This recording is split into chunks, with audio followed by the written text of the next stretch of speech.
Welcome in, everybody. Episode 11 of the Osrynn Tales Live D&D game. We're here. We're live. We've got a newly added section of the colored-in map as we finally reached the God Skull, which is what we're officially calling it now, because I'm pretty sure Skull Island is copyrighted, and I know Castle Grayskull is copyrighted. The God Skull. We are calling it the God Skull. Hell yeah. Because it is larger than the skull of a giant, and likely larger than the skull of a titan. We are... I grab my other keyboard here. Last week on our show, the group started out with our friend Rowan, Jean, possessed by a ghost. And I goofed up. you goofed Mistakes up. were made. They were made. They definitely were made. I oofed, y'all. And I oof. And I think Damu boofed. I think he boofed a healing potion. Things happen. I mean, that's for sure. I don't know if I'd go so far as to say mistakes were made, but our friend Rowan did get himself possessed by a ghost, and our group worked very diligently to beat him into unconsciousness. Thanks for the hosts, Cascadia and Jeannie. Our group worked very diligently to beat Rowan into unconsciousness to save him from possession. And then, unfortunately for Damu, he got his ankle gripped by the withering touch of death of the ghost and nearly died. But our heroes triumphed. They killed the ghost. And the ghost ship that they were riding on. Oh my, everybody's hosting Clone Corp. Thanks for the host. And Grady, thank you for the host. We triumphed over the ghost and the ghost ship that they were riding in on. Chat is chat. Thank you for the raid with a party of 10. Welcome in, everybody. We were just recapping last session. After defeating the ghost that was possessing Rowan Jean, we realized that the ghost ship was powered by the ghost's link to the ship. So for about a day, the ship was just hovering in place, not moving forward, not sinking or crashing, just sitting there. And then that night, just after sundown, the ghost captain, the skeleton crew, and the rest of the undead that power this ship were resurrected, but with one slight difference. The power of our heroes had freed the undead from their servitude to the devil Drazan. With a quick parlay, our group convinced the ghosts to work with them, to send them to the God Skull, in which Drazan makes his within which Drazan makes his headquarters, his fortified castle base, as it were. As the ship neared the God Skull, they could see on the cliffs just across a small section of sea, maybe 100 or 200 feet wide. It's not that It's not that far. They could see their allies, the tribes of lizard folk that live in the Black Reach, the peninsula on which the God Skull is located. As the ship passed by, signal flares were sent, and the lizard folk charged, diving off the cliffs into the water and swimming across to the beaches of the God Skull, starting their assault as our team rounds the back of the skull to right where the vertebrae would enter in to the base of the skull there. As you round the back of the skull, you see a airship dock, a wooden addition to the back of the skull.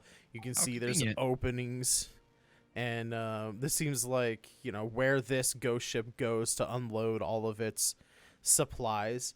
It is about halfway up.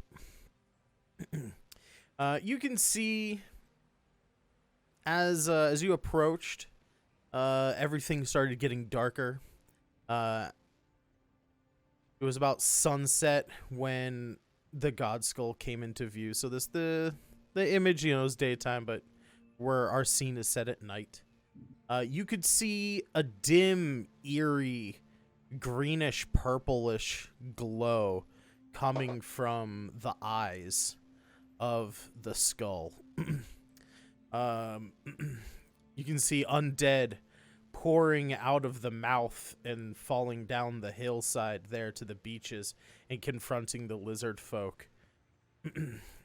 And as I said, your ship goes around the back to about the midpoint in the height of this skull, which is, you know, 200 feet tall or so. So you fly around to the midpoint in the back. At this point, since it has been sunset, the ghosts. Is there anybody back there? There are currently no guards or anything on the dock. You could probably safely assume that with a frontal assault on the place, as you know, as many reinforcements as possible are heading out the front door to face the lizard folk. And there are a lot of lizard folk. Like, there was about a dozen to 20 lizard folk scouts and stuff in the caves that you guys talked to. But they have met up with like half a dozen tribes with like warriors that had been scattered around the Black Reach. You know, the Black Reach is a couple 100 miles long and, you know, dozens of miles wide. You know, it's a very large area, so there's like separate groups and tribes of lizard folk that live there, who all want their ancestral lands back from the scourge of undead, right? So I just wanted to let them know we were here. Yeah, you guys.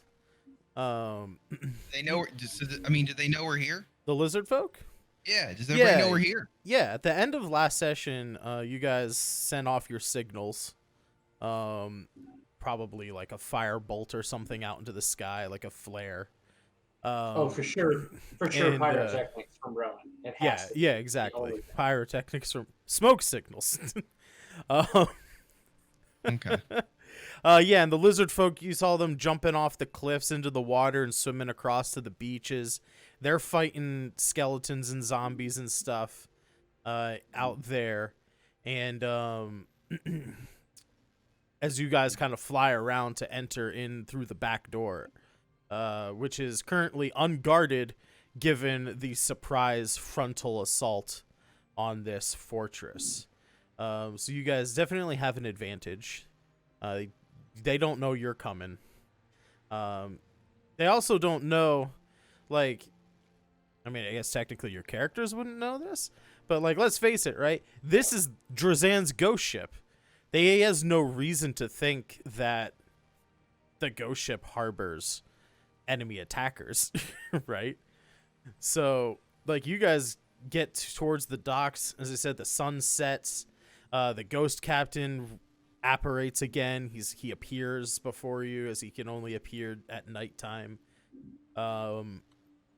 His energies and the ghosts that power the sails still work during the day. They just can't manifest to talk to you or interact with you during the daytime. But now that it's night, the pirate, as you guys are approaching the docks in order to actually, disembark, the pirate says, "Give 'em hell for me. That bastard's had me locked up and working for him for years now. And while I can't leave this ship, I can hopefully revel in the revenge that I hope you beset upon his devilish head. And don't worry, once we drop you off, we got a little trick up our sleeves to help you out a bit." Captain, you've been great. Don't make me kill you again. Hi, laddie. Well, the next time I see you, lass, it'll be a fight to the death. Again. After this, we're heading out to the high open seas. We're gonna plunder every ship we see, like the pirate's life is meant to be. He turns to the skeleton second me. He's like, "Write that down. I didn't mean to rhyme, but that's a pretty good start to a shanty."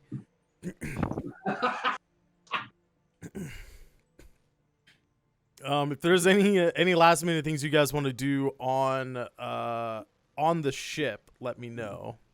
Any last minute preparation stuff, as you guys are very close to the docks now. The ship's slowing down, starting to kind of come in sideways, to like let the gangplank go across to the docks. You guys can see, and I'll take you over to the map soon. You guys can see through the docks. It's pretty wide. It's big enough just for one ship. It's a pretty modest docking system. But there's like a big door. There's like some ever burning torches that kind of light up this area. But you can see in through the door. There's like no actual doors. It's like just an open doorway. You can kind of see into the interior of this complex, and you can kind of see a sort of off-white, a bone colored, as it were, interior. But it's nicely made. It doesn't look like the deteriorating skull of a god on the inside. Like, there's architecture, there's columns, there's, it's definitely been built up on the inside, but the outside of this place definitely has this sort of off-putting, foreboding vibe to it. This seems kind of strange that we're just rolling up on this place and there's like nothing in the back. You can make an insight check if you want. Can I do that, please? Yeah. Can I incitative this area? Yeah. Where's my incitative? I'd like to incitify. To avoid everybody rolling a bunch of times, I'll just assist on this. Okay. We'll move Reshi over to the back side of the skull now, because that's Easiest where incitify of my life.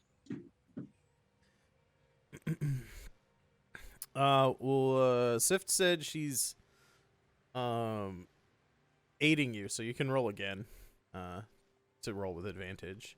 We'll take the higher if you want to try and get better than a 14.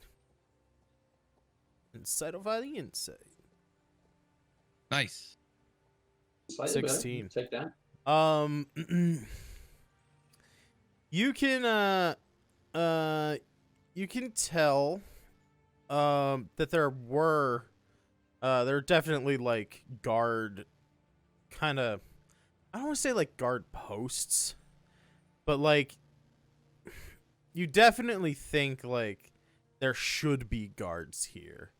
In fact, as you like see into the main kind of room, like through the doorway and stuff, it's lit up well enough in this room.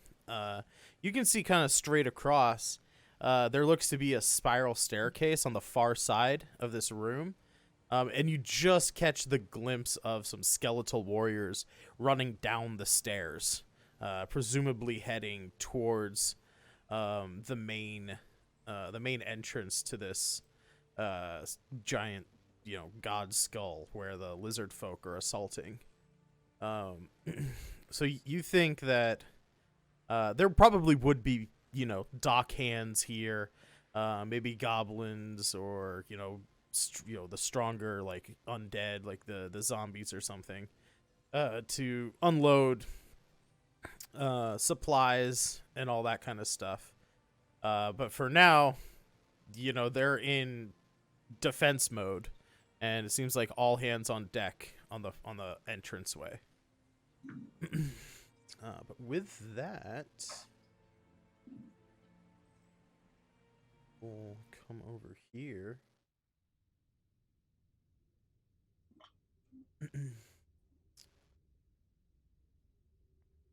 And you guys, I don't know if you can see stuff yet. I cannot. I'm blind. Give me a second here. I'll put you on the. Someone help me. It's not. I need to be on the token layer. Start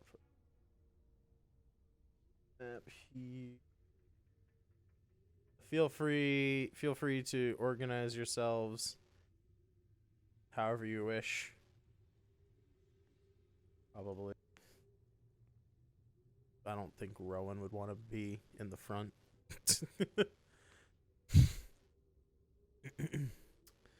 But Can you I go still see it? cannot see. Yeah. You have to give us vision Can't permission. see it. Oh, really? Okay. Damu can see. That's right. So I'm using the new Dynamic. Yeah.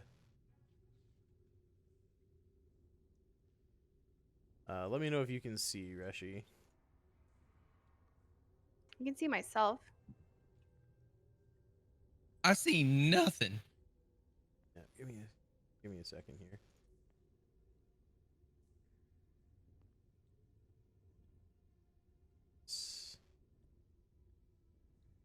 That.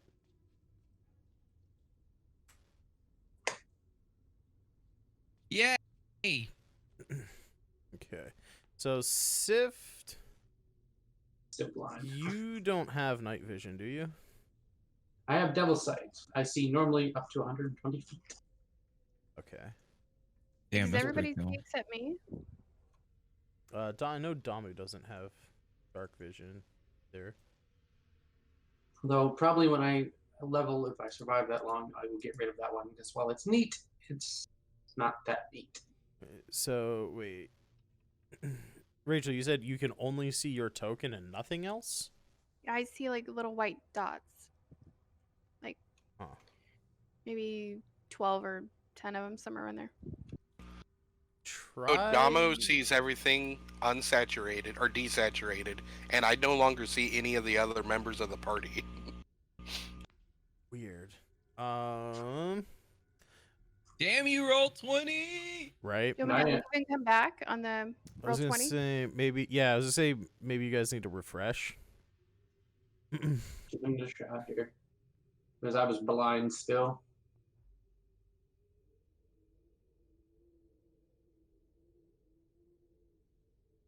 I am in fact blind still. Everything looks normal to me. Blinded. Or like the way I should see it, I would assume. I'm loading. Yeah, I can see all the way to the back as long as I'm not looking at the or like anything that's like shadowy. I think Damu's fixed. Okay. Yeah, Damu, So you look- probably will see some stuff that's gray and not like the yellowish off-white, because I used your character to test the lighting on the page. Gotcha. So with the what is it, the legacy lighting? I don't remember what it's called. That's not the right word. But there's like the like once you see something, it shows up as gray. There's like that whole mechanic. I am still blind. Really? Sounds like a You you have- problem. You have vision's turned on. Night vision is Is the turned character on. assigned to me?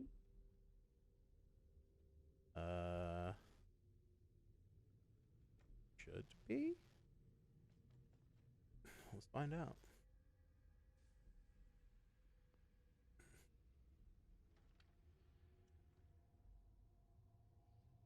If changes. I can edit it. Sorry, everybody in the audience. The little technical difficulties. Blame the happened. chat. Chat, this is your fault. All right. That's Well, what I did on my stream. I just blame the chat. It's worked out. It's worked for me so far. They seem to like it. They seem to like it. Yeah. I've taken off permissions and saved it, and then I've put the permissions back. So you might want to refresh again. Correct. Sam. That's a pretty common issue with the new system. Okay, I'm leaving and I'm coming back again and see since you redid that. Hold on.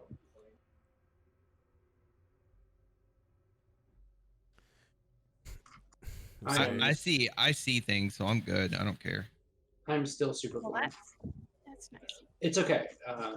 If we just need to have me blind for this one, I can just watch the stream and you guys can tell me where things are.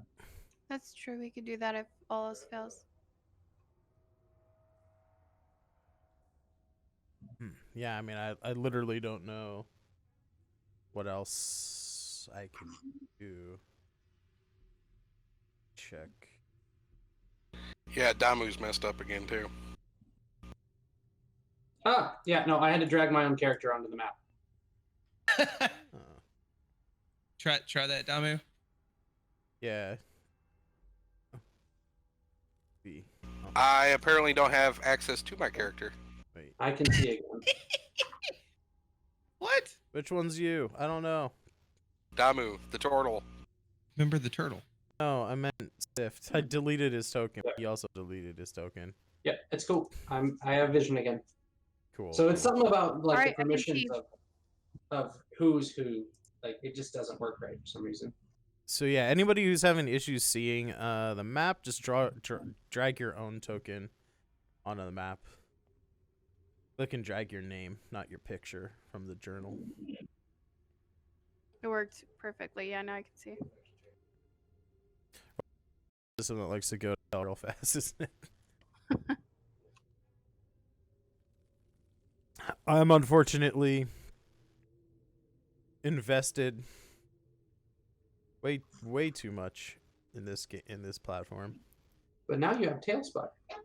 Damu, am I moving the one that you dragged onto the map, or the one that I dragged onto the map? You're moving the one that that you dragged on. Okay. Yeah, I'll delete Damu was underneath my character for a second there. Okay. And then, Rachel, did you your character out there yet? No, but I'll do that because I see just myself now. Yeah, give me 1 sec. This is a fucking dope looking room though. From what I can see. All right, so, Okay, I did it. is your vision corrected? I can see. I can't see the other players, but I can deal with this. I mean, it's not a You big deal. can't see the other. Why can't you see? They should be No. literally right in front of you. Yeah, they were for a second, and then they went away. Resh, I had to put my character onto the board and then refresh the page. Okay, I'll do that. See, when Roll20 works well, it works flawlessly well. Yeah. And then when it doesn't, it's just a shitstorm. When it works well, it works great. And I might have hundreds of dollars invested into map packs, so I'm kind of stuck. Hmm. I think Also, the maps something are- is really weird with the dynamic lighting, because, like, you can, if you guys look at the stream, there are, like, these weird sections that you can see outside of what is supposed to be visible. Like, you're not supposed to see this area. You're not supposed to see this triangle or this triangle or that triangle or It's just anything blaming on the green outside. screen. Yeah, Look, it's- man, work in progress. It's a work in progress. Anyway, I mean, if you guys can see the dock, the T-shaped dock, and the interior, like plus-shaped room, then we're good. It all looks great to me. Yep. Let's do this. Let's go. Okay. So you guys hop off the boat. We'll play some battle music here, set the mood. I don't see anybody around. We're already in battle. I'm just We're set, always I'm in just battle. setting some mood, you know. Roll for initiation. Initiation. Roll for initiation. I'm roll, learning, guys. roll for hazing. Guys, I'm learning. I said a D&D thing. Was that though? You'll roll initiative soon enough, my friends. So you guys hop off the docks again. It's tense, but in a different way, right? Because like I said, you think there should be like at least a couple of dock hands here or something to like guard this entrance. As you look off back towards the boat and like look down over the sides of the dock, you're 100 feet up, 115 feet up. Like, it would be an extraordinary feat for like an army or an invading force to climb up to the docks. So, you know, maybe it's a little oversight in the defenses. But they figure, you know, it's like a moat, right? It's just like 100 feet that you'd have to climb to get here, unless you're literally flying in on an airship. Ain't nobody getting in there. So you're pretty confident that your alliance with the lizard folk and them distracting the front is helping you out. The ship takes off again as the pirates, the ghost pirates, are now wishing you good luck. The captain says, "Drive a sword through his gut for me, laddies." And as they're pulling away, you see these bright blue, think Star Wars Forced Ghost color, like these bright blue cannons just materialize on the ship and fire giant blasts at the back of this god skull. We're rattles standing back here. It hits probably a good 50 feet above where you are. You know, no dexterity saves or anything. But the docks rattle, you know. You gotta kind of brace yourselves a bit. You see, you're lucky enough that you're kind of, like the back of the skull curves inwards, right? So you're underneath that overhang, but you see some bone pieces showering down off like the part of the dock that sticks out, that you just walked up. And at this point, from the far side of the room, I think you guys might be able to see.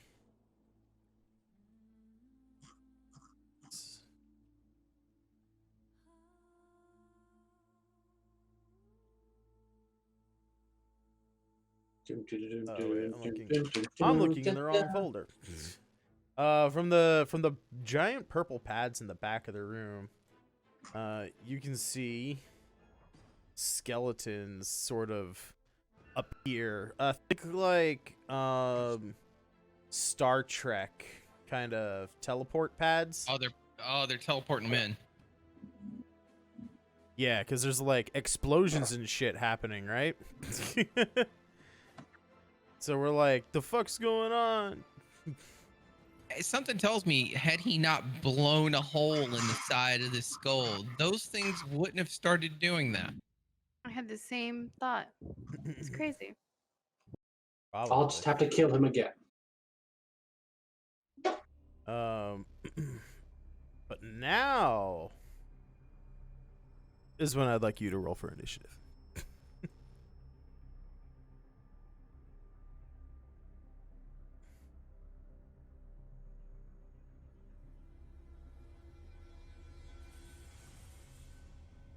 Oof. Yeah, that 9. Why do I always forget where things are? So click on your character and then click the turn order thing.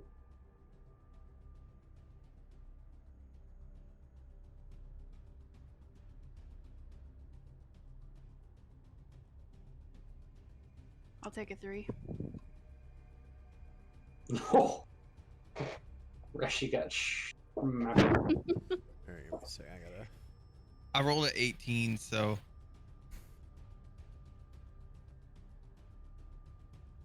I'll let you boy. I'm going first. Remember, you got to click on your token for it to appear on the list. I am very uncomfortable because I see that turn order and the words lair has its own fucking turn. Right? Yeah. Did I do it? Did I click it? You have to click on your token on the map before you click your initiative button. I did. Well, I don't see you on my turn order. What the You don't see my initiative? I see it in the chat. I don't see it on the turn order. I don't know why it's not taking it. Oh, that's fine. Hold on a sec. I can... That's one fast as fuck skelly boy. Turn. There we go. What was it? An 18.1? Yeah. 5. All right. I'm clicking on me. I got you. I hope that's not going to be the issue every time you wanted to send the results of this roll, but no valid token was taken. Okay. Can I just do a test roll real quick, just see what the fuck happens? Sure.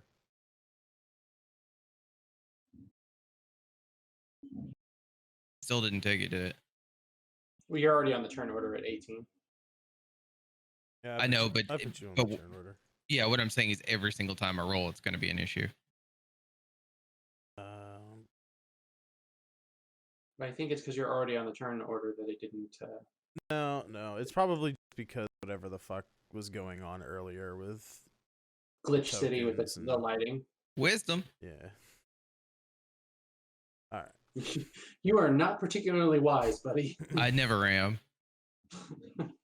Okay, so we are. Battle music has died. Here. Yeah, I don't know why that is. When I roll over the turn order, it is highlighting me now, though. Okay. Are we in combat yet? Like, we have an initiative order, but are we in combat yet? I would say you're not technically in combat. But like the skeleton guards are, you know, kind of like on alert, and do I have the ability to cast False Life before we hit turn order here?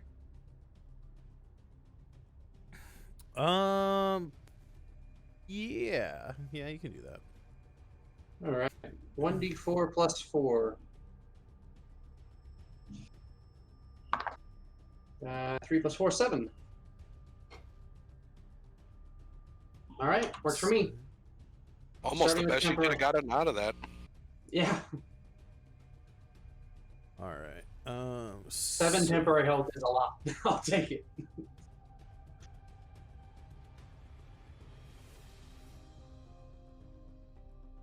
So let's see.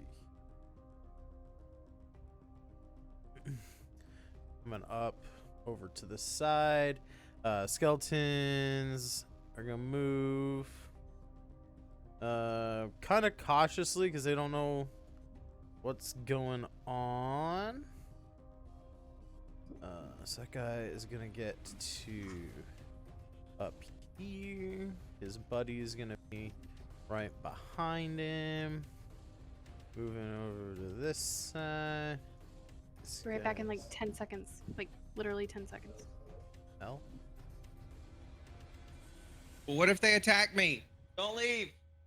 His buddy's gonna follow him. On the bonus side, they have to get through both Damu and I to attack you right now. Oh, okay. Well, then we're good. We go down. This guy's gonna move 1, 2, 4, 5, 6. I don't think you can. Well, you might. Yeah, Sift and I have pretty high ACs, so I mean, it'd be an impressive feat for them to get around us to get you. Yeah. Plus, when they attack you, I'm gonna wail on them anyway. 4, 5, 6.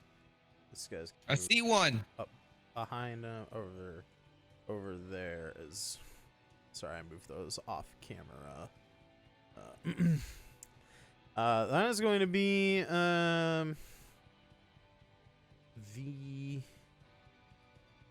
actually that guy can see you. That guy cannot see you. Where's the actual door on this wall? Is it the 2 blocks directly in front of us? Welcome back, Rich. Yeah, sorry about that. Thanks, sorry. If the dang dynamic lighting worked the right way, it would have been a lot more clear. Sure. Let me go to the map layer real quick and draw a shape. Let's go that color. This whole area there that I just put like a little light yellow box around. So it's Okay, whatever you did, big just fucking made me door. see everything. Yeah. Okay. But with that said, that skeleton can see Damu. This skeleton can see Sift and Damu. They're gonna take some shots at you guys. Accept. You have to accept. Just wait. Reshi's gonna get a level or 2 more, and she's just gonna catch arrows right out of the fucking sky. Just, I think not.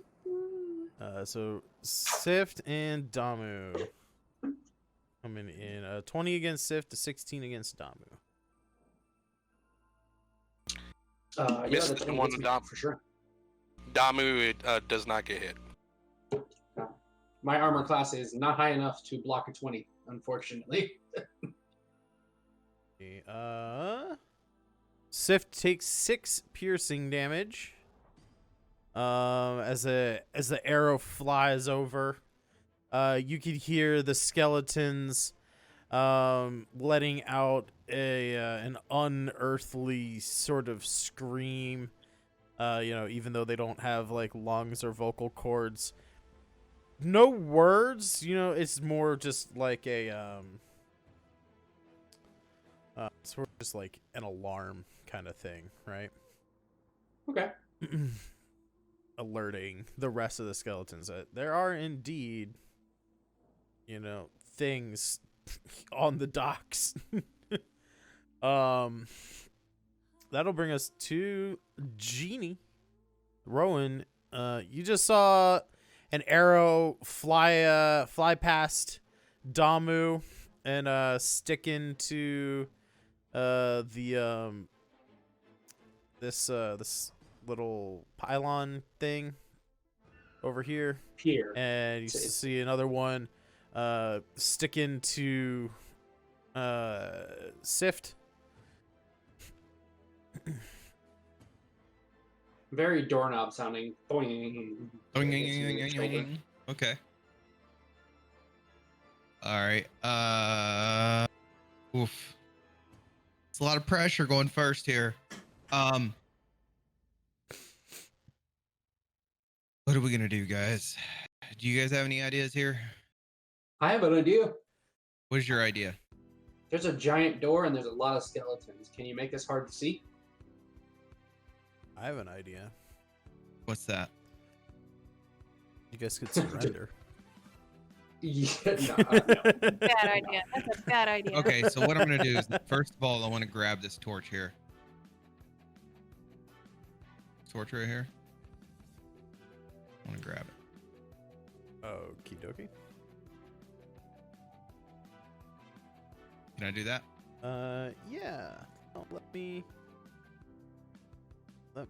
probably screw up all the lighting. Oh no. They're dimmer torches than normal. They put off 10 feet of bright light and 10 feet of dim light after that. I just need a fire. It doesn't matter.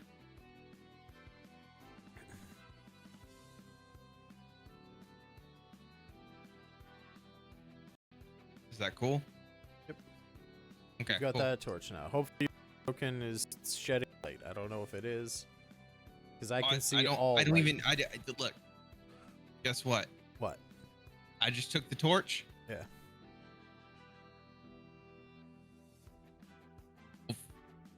First of all, I cast bardic inspiration on myself.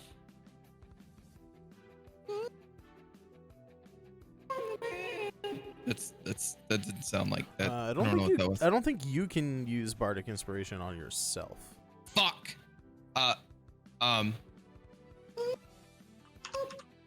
Give it to the turtle. There you go.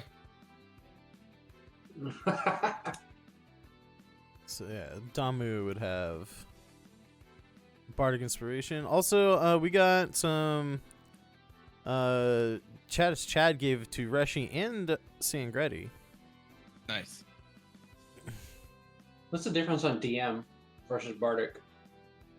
DM inspiration. Oh yeah, he gave you DM inspiration.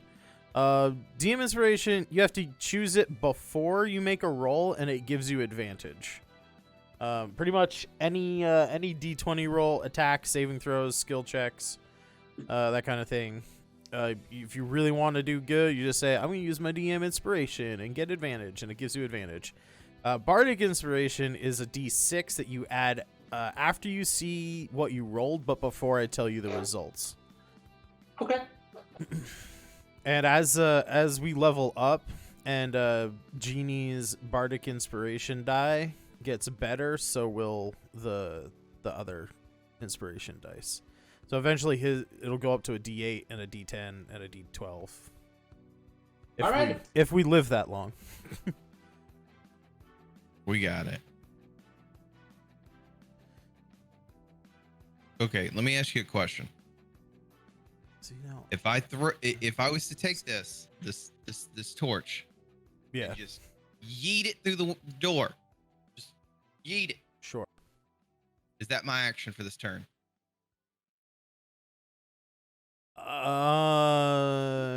Maybe. It depends on like your intent.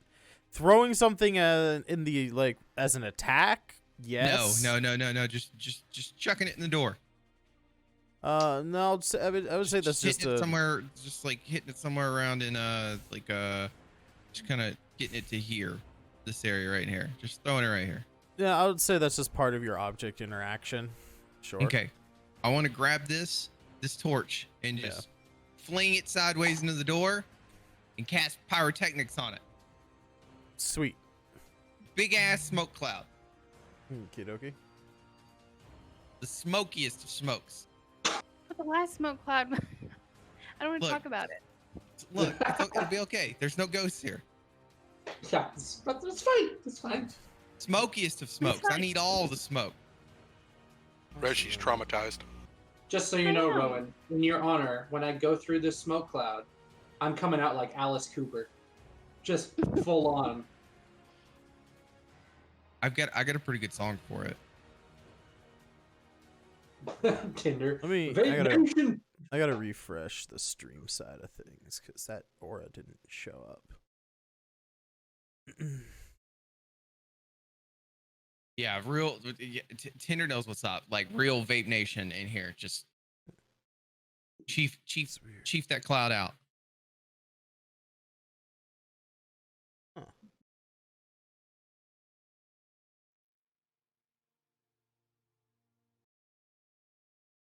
I wonder why it's not showing up on my screen.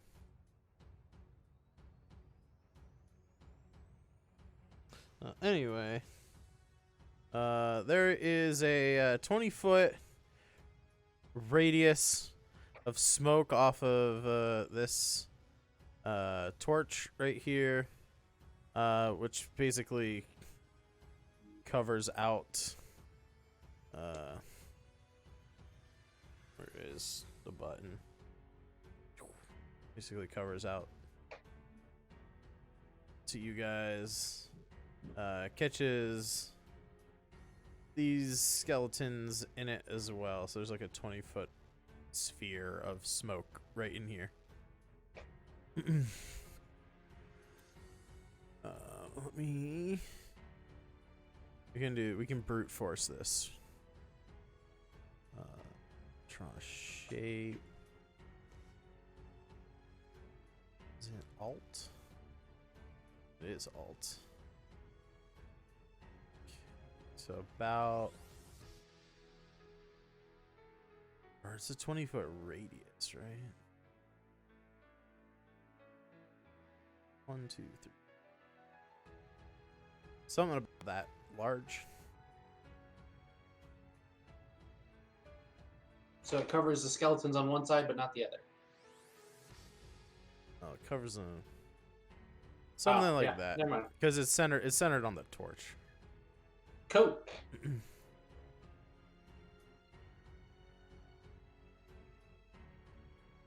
Yeah, that's about right. It's what it roughly looks like on my other screen. It's good enough for now. So you cast. You still have a little bit of movement if you wanted to like reposition yourself, but bardic inspiration's a bonus action. Pyrotechnics is an action, so you'd only have like your 15, 20 feet of movement left. I don't know if you feel like moving, Genie. But I'm feeling okay right here. sounds good. Smoke fills the immediate area.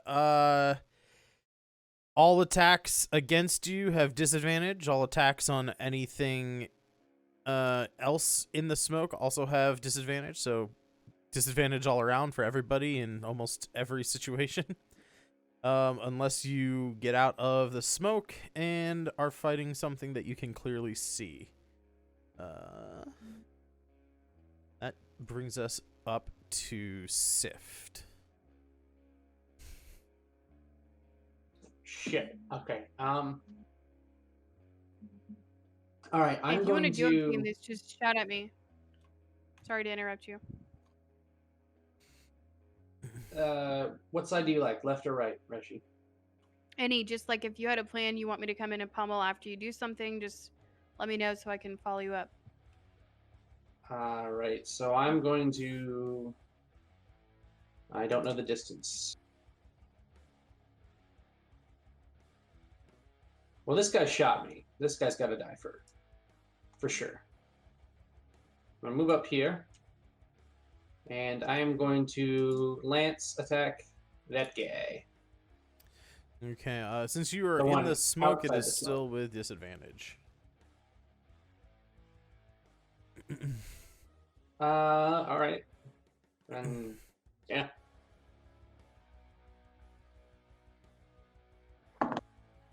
Oh, buddy. What? Cascadia coming in, summoning minions. Oof. Yes! We will. I have a 15, sir. We will summon some minions here at the top of the round. 15 to hit a skeleton hits the skeleton. Even through disadvantage.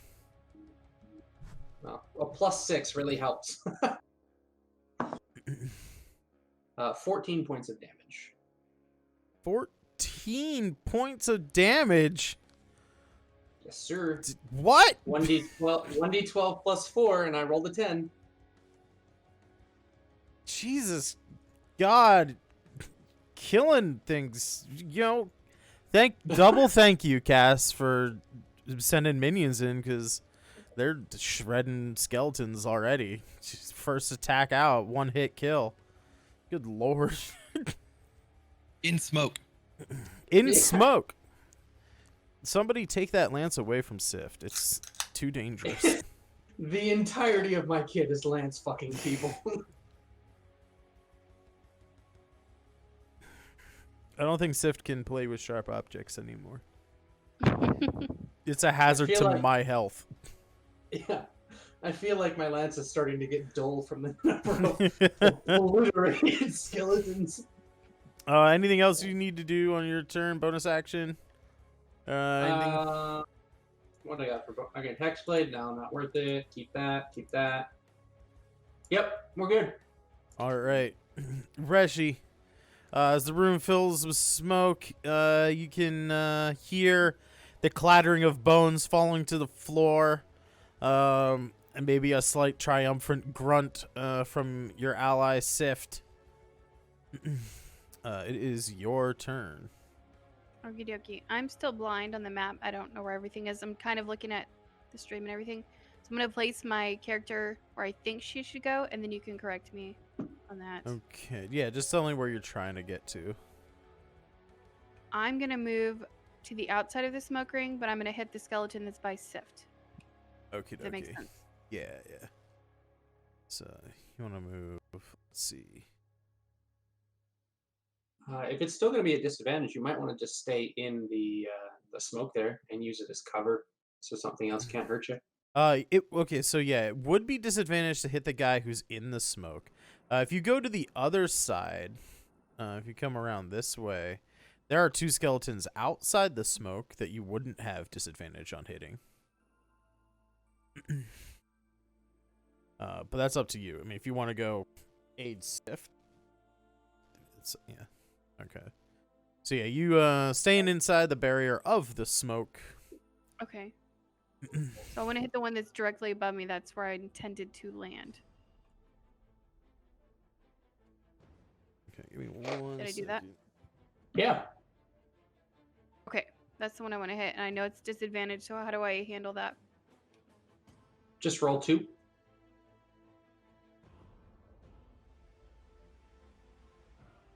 Roll 2.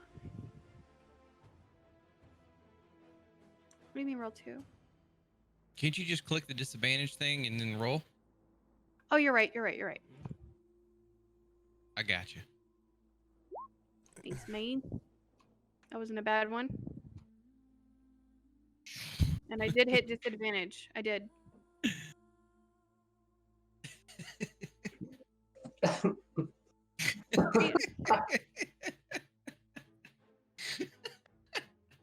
I do good, boss? You did great. Give me a second here. 16 will hit the skeleton. Sorry, we had a redemption for choose a monster, and I was just explaining the choose a monster is for future quest lines. I keep a list, and that's how I build sort of the next story that we're gonna go on. The summoning minions is the how to fuck with people immediately. So Cass, just let me know if you want me to refund those channel points for you, or if you want to choose like a different monster that we can fight in the future. Cass just wants to fuck with people. I'm gonna fuck with people All right. immediately. Alrighty. How do I? How do you? Does anyone know how to?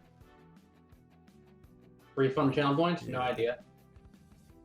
I just keep a tally. We've had a couple where I just keep a tally for future reference.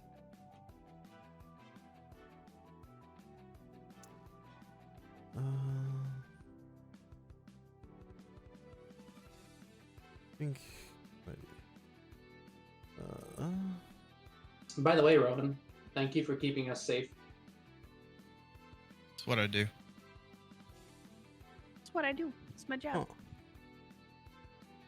Oh.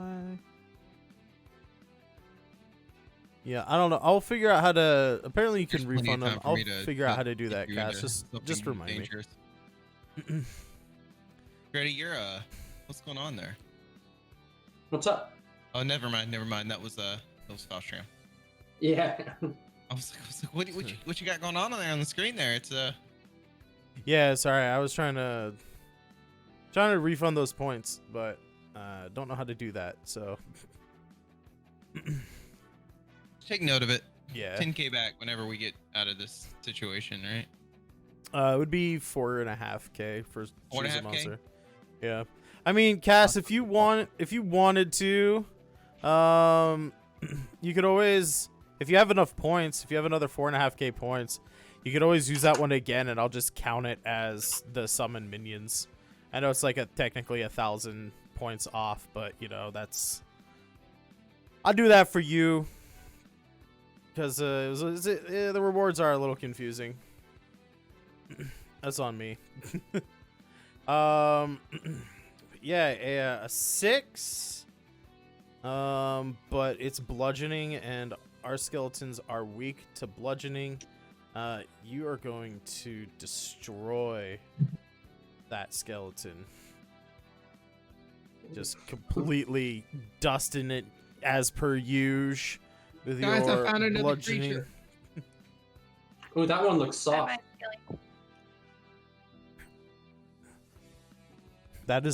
That is actually a demon. Rowan handles random No. creature while fight happens.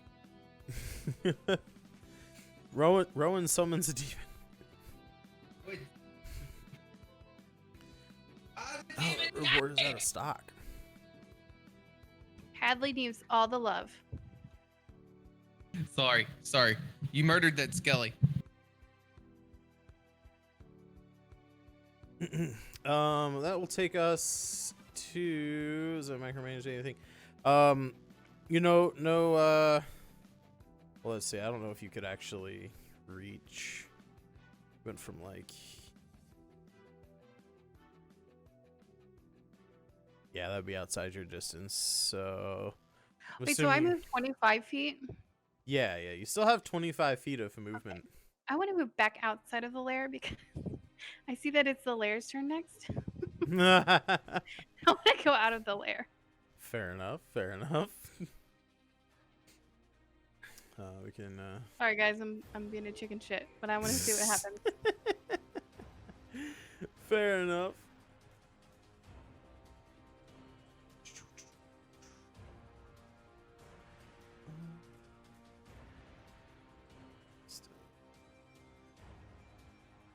Points.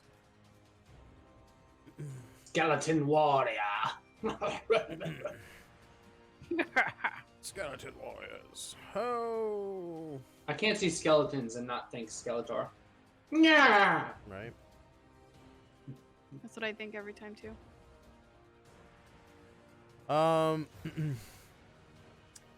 On the layer action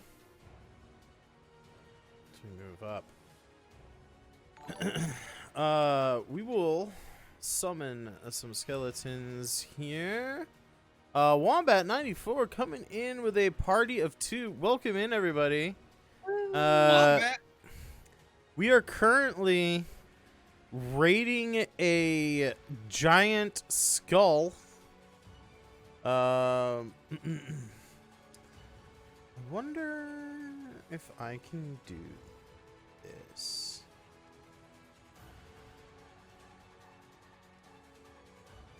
Does that work? I know it's supposed to be like hip bones, but them some butt kick. Okay. Those stairs look like butt cheeks. They're butt cheek stairs.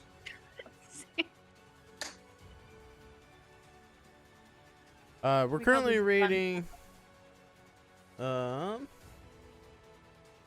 currently raiding this giant skull.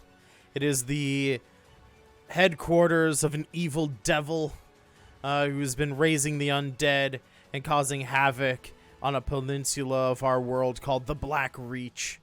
Our group is allied with lizard folk who are distracting the armies of Drazan, our devil foe, on the beaches in front of the mouth. They flew in an airship around the back and are assaulting from the docks, the airship docks.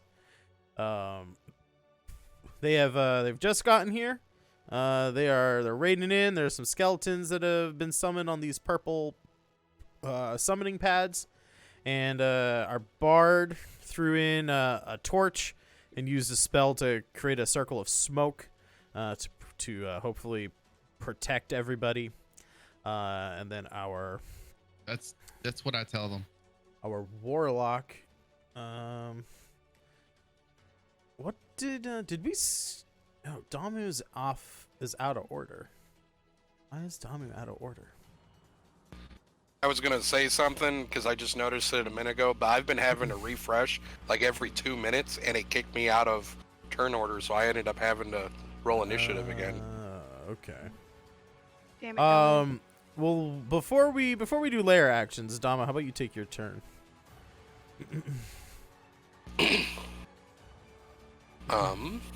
Continue tradition. Go pulp a skeleton.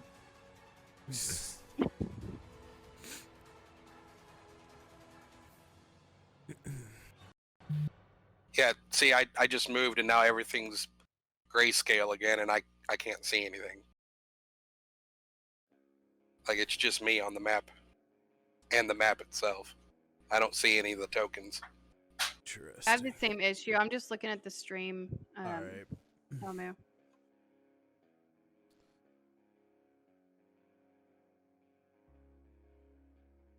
Oh, now I can. There it is. I'll just turn off dynamic lighting. This is not worth it. Right. It's not worth Turn off the dynamic. It's not worth it. Once they get their shit figured out, we'll start using cool lighting effects again, but it ain't worth it causing too much headaches. I'm gonna stabos Skelly here. See everything now. I'm cheating. Yeah, I mean, it'll just have to be one of those things of like, if you want to attack a certain thing, just sort of measure the distance and say, oh, that guy's behind a pillar from me, so I can't really see him. You know, that kind of thing. But yeah. What are we doing? A trident. Yeah, disadvantage. A 7 is not going to be enough to make contact with the skeleton. The prongs of your trident happen just to slip through his ribs in just like a perfect way that they don't hit his ribs, you know, and you kind of get caught up in his rib cage a little bit and then free your weapon. And the skeleton kind of with his dimly greenish centered purple glowing eyes just goes at you as you try and attack him. I'm not going to do that sound again. That hurt my throat. That sounded painful. It did. The things we try for realism, voice acting. I don't know. I can do a bonus action now, can I? Yeah, if you have a bonus action, yeah. I do. I'm gonna cast Shield of Faith on Reshi. Ooh, fancy. Rashi's Flex City now. Yep, With creature you plus choose 2 within AP. range. Lucky you don't have to see them. All right. Do remember that it's a concentration spell, so if you take damage, you'll have to make a Constitution save to maintain concentration. Okie dokie. Just keep that in the back of your mind. As we will now progress to the layer actions. Dramatic music. Bum, bum, bum. We will summon our 1d4 extra enemies. I'll summon an extra enemy there because of the confusion with all the other stuff. Seems like one is kind of a shitty thing. And this is the first time we're using it. We're gonna probably adjust that in the future as well as things get harder. Probably more and more minions will be summoned, but we're still relatively low levels.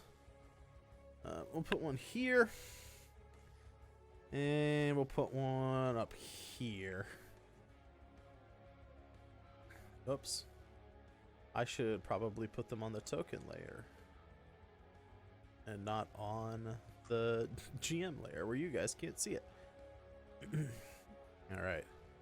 More skeletons enter in, and you hear the whine of projectiles as the ghost ship behind you fires their cannons yet again.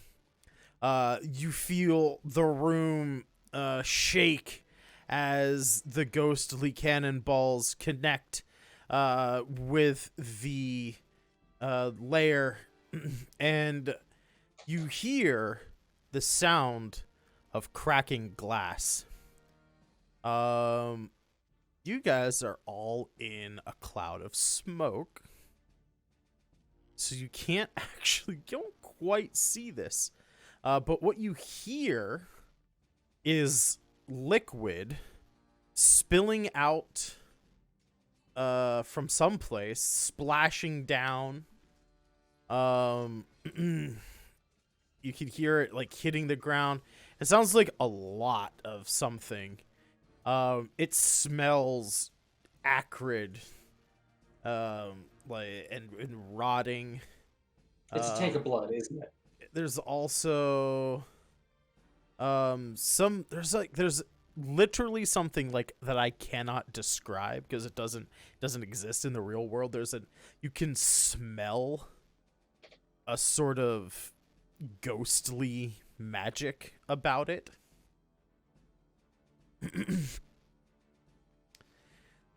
As the sort of center of this room that you saw before the smoke went up was lower down than the sides and the platform that you come in on.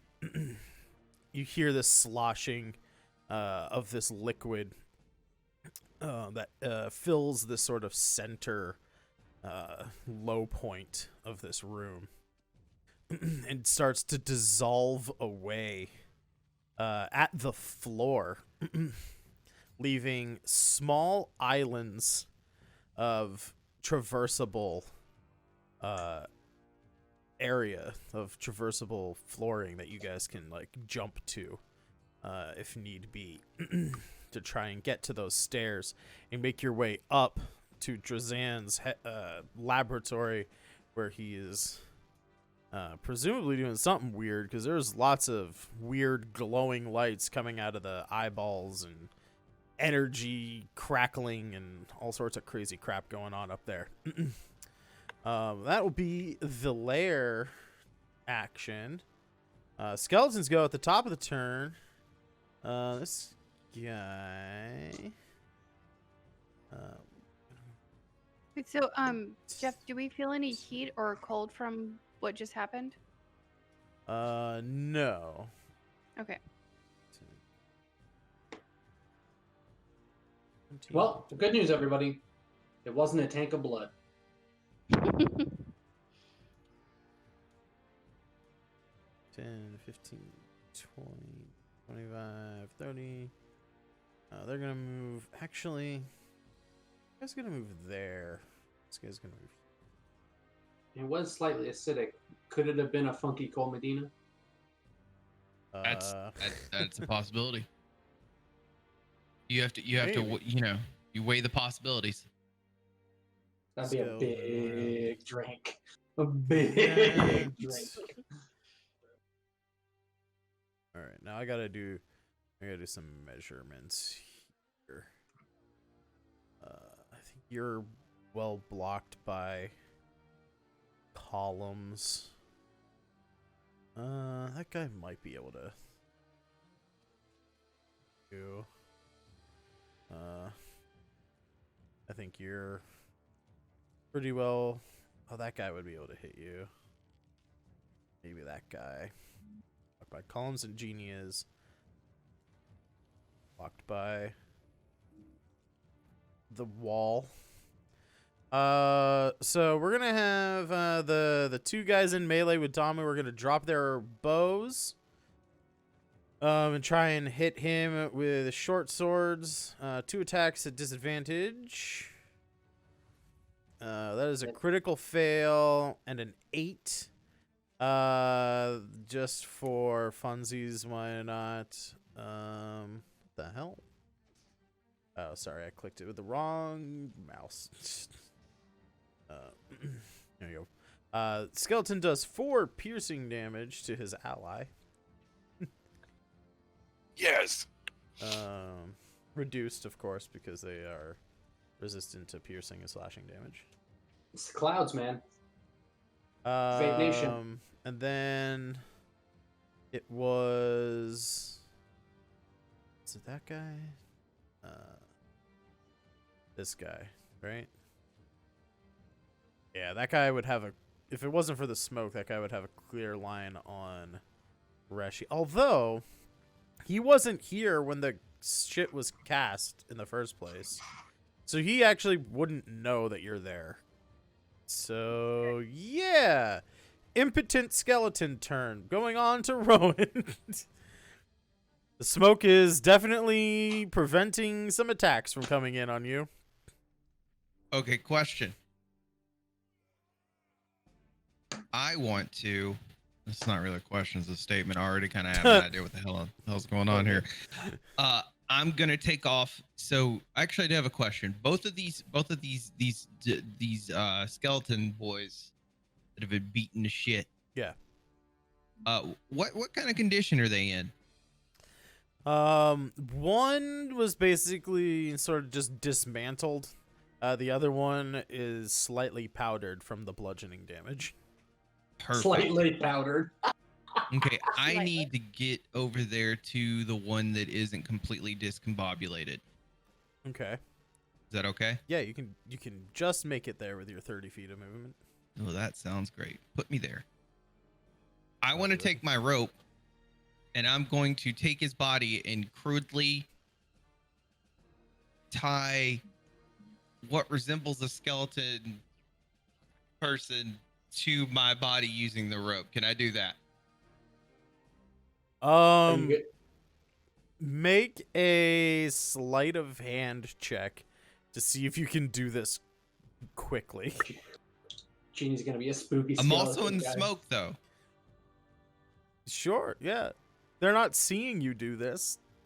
So, do I get advantage on that? I'll just say this. A round of combat, a turn, is roughly 6 seconds worth of time. You're attempting to tie an entire skeleton to your body in 6 seconds. I'm just going to say it's a sleight of hand check to see if you can pull off such a feat of dexterity as to tie like dozens of knots within 6 seconds. Does the chat have some bardic inspiration to give? So I'm not feeling particularly slightest of hand right now. Fuck it, let's go. Roll it. Ooh. Well, all right. It's not difficult to tie knots, right? It is difficult to tie an entire skeleton to your body within 6 seconds. I'll say you've got the skeleton's legs lashed to your legs. If you wish, smoke, though, right? yeah, you're still in the smoke. You're right. still gonna get disadvantage on any attacks that come in at you. If you wish to, continue lashing the skeleton, you can continue to make sleight of hand checks on your next turn. That's an action. You still have a bonus action. Should you wish to do anything with it. Yeah, go ahead and let's give I think let's Reshi give a- has bardic inspiration. She just hasn't I put do. she just doesn't have it put up. No, give it to Can we give it to Sift? Yeah. Yeah. Yeah, Sift go ahead and give him is- bardic inspiration. I got nothing else going on here. Alrighty. Boom. Hell yeah. I'm doubled up, running heavy. Alrighty. There, I did it. That'll bring us up to Damu in the correct position of initiative this time. Two, I like that correct position. two skeletons totally did not hit you, but started attacking each other. It is your word of radiance. Utter a divine word. What is your divine word? In the name of Rowan. Nice. Yeah, you Just a side note, no one can see me in the smoke, but Rowan, he fist pumps. He's fist pumps. No one saw it though. So there is a legend of a their name is lost to history at this point. But there was a legend of a drunkard in a bar who was challenged to dive into a lake and steal a magical artifact on a dare.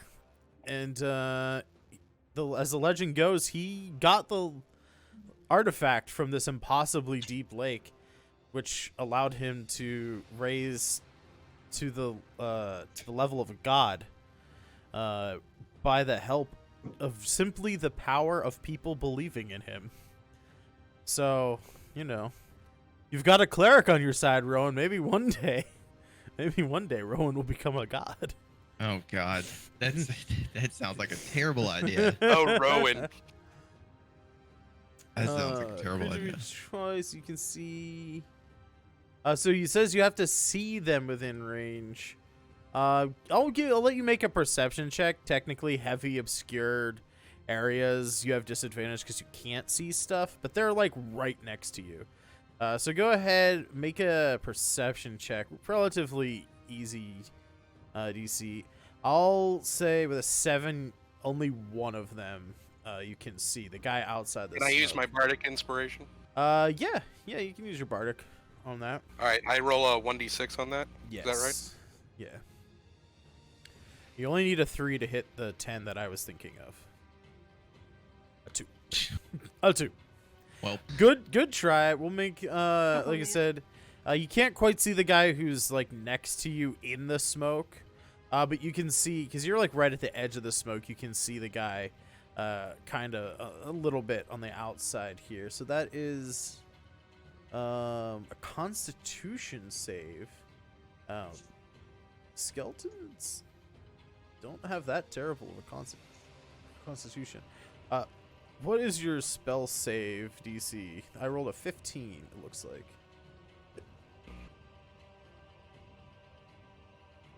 Okay. 13 is the spell save. Okay, so he passes your saving throw DC. I do believe that is a cantrip. So your radiance goes out, but it's not quite bright enough. Perhaps Rowan is not the divine entity that you think he is. Yet. yeah.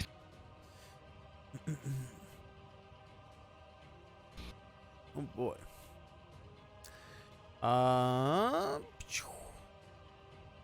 So you got your bardic inspiration back from Cascadia. I just got bardic. Rachel will have another bardic inspiration once she uses hers. Jeannie got one, and Sift, once you use yours, you'll have a second one as well. You can't use them at the same. Yeah, you can't use them more than one on per roll, but we'll let since they're channel point rewards, we'll let them kind of stack up. Alrighty. Damu's turn. That brings us to Sift in order to use maybe some of those bardic inspirations. I'm going to do exactly that. I'm going to move right there. I'm going to attack the guy outside of the smoke. attack the guy outside of the smoke. And I will use bardic inspiration to do so because I have bardic. Is it at disadvantage still because I'm in the smoke? Yes. Balls. All right. All right. So, and that's a D6, right? Yes. 16. A 16 will hit. Okay. 9. A 9. And your lance is magical, right? Yes, sir. Cool. It's a summoned weapon. So they do not resist magic weapon damage. That guy is dangerously close to dying. I'm attacking the one outside of the smoke. Oh, I thought you were attacking the one in the smoke. Well, in that case, this guy is relatively close to dying instead. Not quite as on the brink as if you had attacked the other guy, but definitely, weakened, like massively weakened. Do you have any bonus actions or any other movement that you wish to take?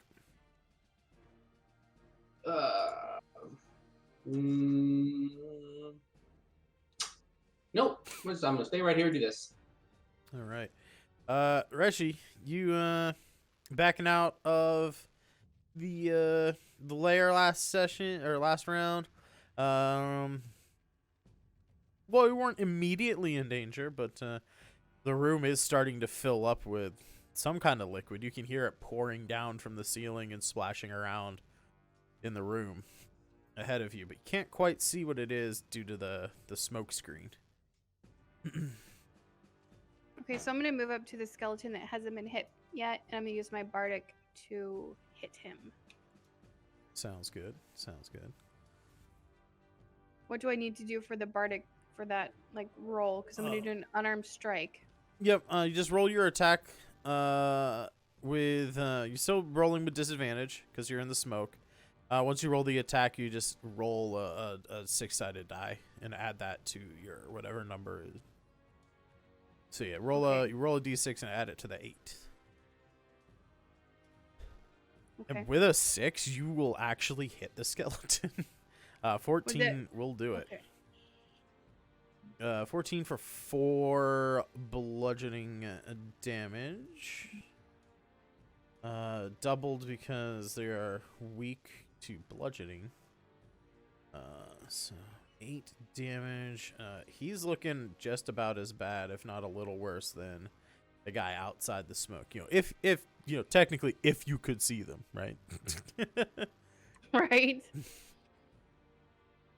Yeah, any bonus action, flurry, anything like that? No, I think I'm good with that. Sounds good. Lair action. We are going to summon more skeletons for Cass's thing. You know what? And last, you guys got off easy. I got distracted by the fact that Cascadia redeemed the summon minions. That is actually a mechanic of this room that every round more skeletons are supposed to come in. So I'm going to actually do that this time. I'm going to roll 2d4. One for Cass's choose a monster kerfuffle because I'm bad at descriptions, and one for the actual game. Only 3. Only 3. All right. Well, hey. Sometimes that's how it goes. Skeleton.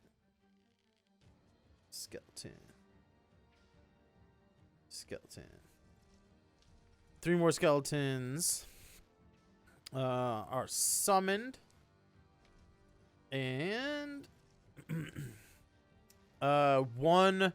You see one final barrage of cannon fire more glass shattering from the ceiling, more torrential liquids pouring down. Make a secret. I can't really make a secret roll on here because you guys can still see it on the stream. Let me grab my actual dice here. There we go.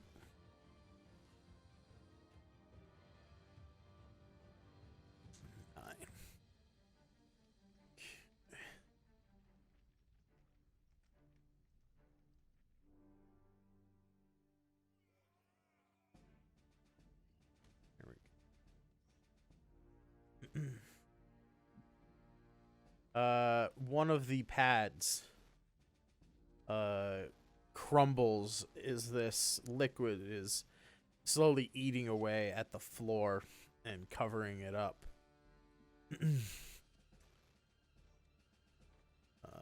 Though none of you guys know that because you're all in the smoke. All right. That brings us to Skeleton's turns. 1, 2, 4, 5, 6. This guy was like in that square, so 1, 2, 5, 6.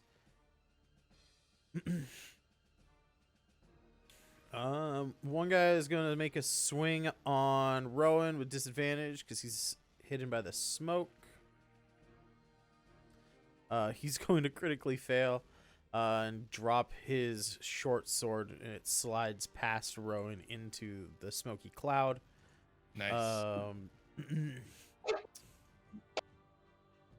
The guy who just came up to the group on the right hand side, who's not been damaged yet, is gonna shoot his bow past his friend there at Damu, just because that's who is directly in front of him. A 10, I think, is gonna miss. And then we're going to do short swords against Damu and Reshi. So Damu first and then Reshi. So 7 against Damu and a 16. Is that a 15? 15. 15 against Reshi. 15's Reshi, you gonna have +2 to your AC because of Shield of Faith still. hit. Okay, then it's not gonna hit. All right. So a bunch of nothing on the skeleton stairs. Whole lot of nothing. The others Shield, Damu. for Yep. oh, this guy, he's gonna move. Did either of these two attack? Yeah, those were the short swords that just missed. Sorry, my brain skipped. Can I make a sentinel worries. attack at one of them? Yeah. And at disadvantage, right? Yes. Only if you eat your vegetables. I got a 14 and a 16 plus 6, so 14 20. hits, but 20 hits even more. 1d12. Jesus Christ. 9 plus 4, 13. 13 on the bloodied guy. Either or, you can take your pick. Sure. One of them that's struck in. You destroy yet another skeleton with that magical lance of yours. Finish her. Finish For him. Do skeletons have genders? I mean, I guess I the don't know. hip. I don't want to be hip shape. offensive. True. Yeah. That'll bring us over to Rowan.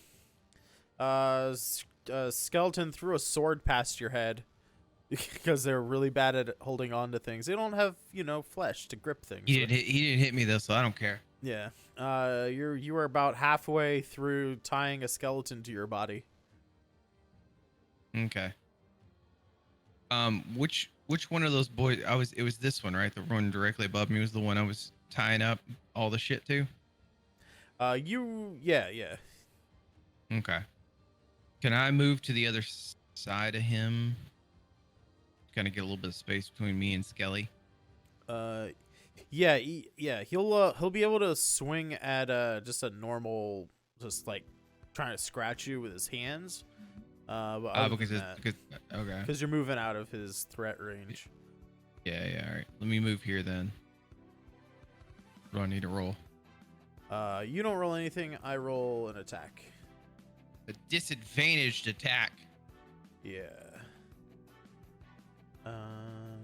So it's just this. 4 misses. He swipes at you, with his claw-like fingers, but you nimbly dodge out of the way as Okay, he just makes this smoke swirl. all right, I continue to scramble to place skeleton bones onto myself Sure. using the rope. All right, give us another sleight of hand. You still have bardic inspiration. Mother- You can add a. I'm gonna need that. I'm gonna need it. Cascadia it's a- hooked you up. Roll that d6, buddy. D6. Yeah. D6. What? Just a d6. Just roll a 6-sided die. All right. There we go.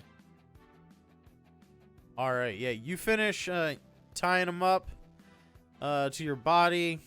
Thank you. Kind of crack the bottom half of or not the bottom half, but kind of like diagonally. You crack a skull in such a manner you can stick it on as a mask. Hell and, yeah! So I'm just covered in bones and rope right now, right? Yeah, basically.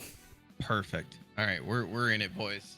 This is all working out now. You look like An idiot. Well, I Yes. wasn't gonna say that, but yes. A You Canadian also, from South Park. I was gonna say you look like a sailor who had like got caught up in like a fishing net and was found on the beach like a year later. Just like bones in a cotton rope. This sounds exactly what I need. Okay. Okay, so that was your action. Do you have any bonus actions that you wish to do? Let's see here. Do I need anything? You also have 20 more feet of movement if you wish to reposition yourself now. that Yeah, you're tied. I would like to move. Can I get my butt? Where was I at? I was here. All right, can I get my rear end over to behind these guys? Yeah, right here. Put me at the back of the.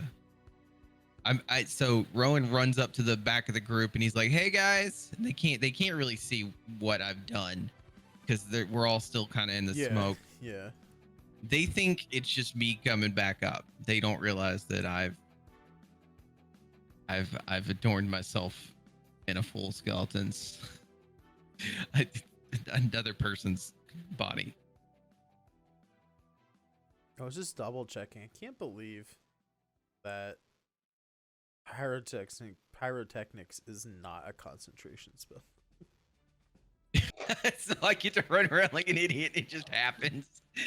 Yeah. I feel like I know where Rowan is going with this. It lasts for a minute, but yeah. So you got about 40 seconds or so left on that. 36, I think. Somewhere around there. I think this is round 3. Or start at round 3? Start around 4? Something like that. Alright, so it sounds like it is Damu's turn.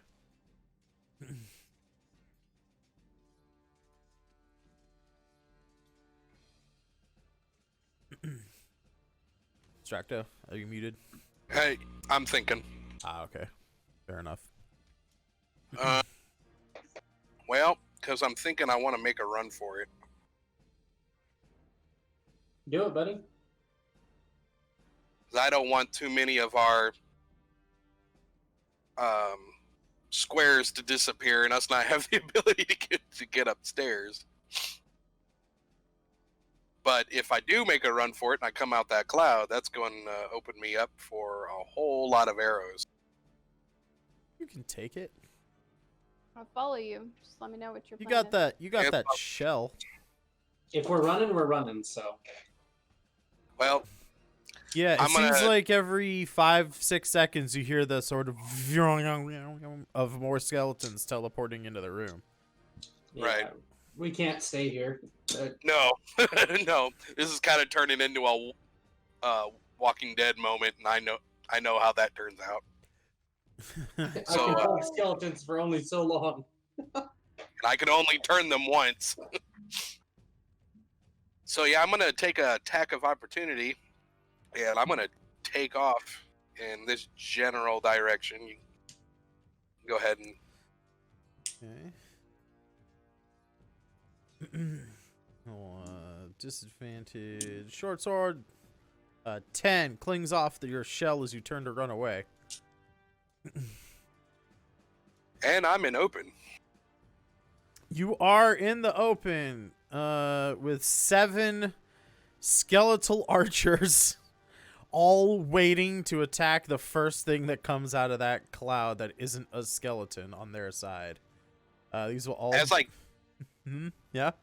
as I come running out of the cloud, I want to yell, "'Cause Rowan be like that," and then I want to toss my trident at one of them. Hell yeah. Why it be so like you can like throw trident up to 30 feet, so these two guys are within your range without disadvantage on your attack. Yeah, I just wanted to do it at the first guy I was nearest to. I mean, Nice. once again, I just want to make a note that I fist pumped and went woo, and the skeletons take just a quick Oh. moment to glance over at the smoke and realize what. Oh, well. You all right. still have bardic. You still have bardic. Yeah, I'm gonna use my bardic. They only have a 13 AC, so 5 or 6 on that 6-sided die will hit them. Aw. 3 and 11 is not quite enough. Your trident hits the ground between their feet and kind of skitters up against the back wall before returning to your hand. Due to David's enchantment on your weapon. But that is gonna trigger their held actions. We're gonna start clockwise from the. Why'd the cleric go first?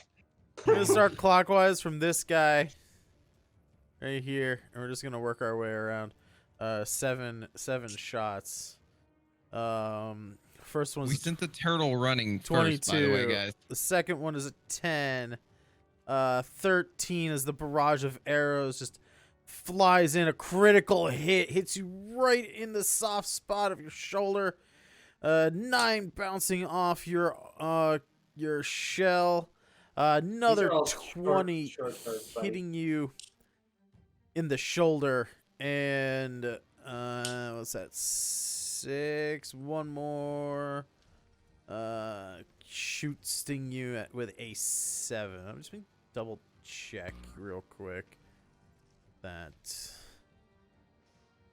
Yeah, you're within close range, so none of those were disadvantaged. That'll be 3 of them hit me. yeah, 3 of them, and one of them was a critical. So that one will hit. That one will hit, and that one will hit. Why is that? Wait, did I click the wrong one? There we go. Ignore that. Ignore the 8 of that last roll. We'll use the 4. So 3, 6, 10, 13 total piercing damage as you draw fire from all of these skeletons. You now see this purple, thick, viscous liquid that is kind of degrading the various things around this sort of lowered area of the room. Where you're standing right now is the same level as the platform that you were standing on before. There are some stairs leading down into the purple on either side of this kind of I guess half a bridge leading to the exit.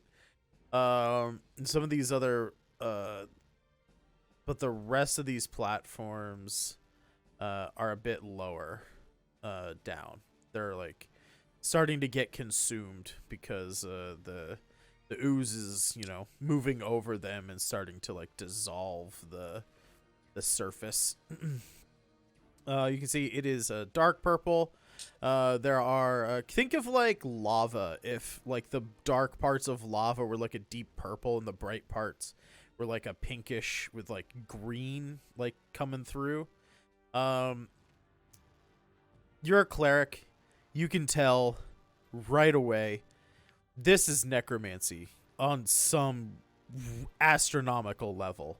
Like, you've never seen this before, but it clearly gives off the energy signature of necromancy. Necromancy often manifests itself as green, like when it's like a light, you know, like a beam of necrotic, right? Think of like a lightsaber with a core of green, but like a purple aura around it instead of like a core of white and a colored aura.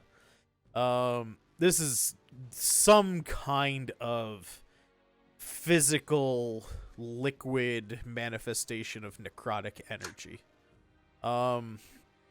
Yummy. You are close enough to this liquid. Give me a perception check.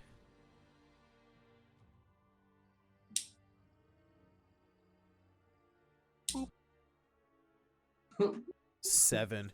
You cannot quite make out what you're hearing. But you hear what sounds like incomprehensible whispers. You're not sure what it means, but you know, you hear like a lot of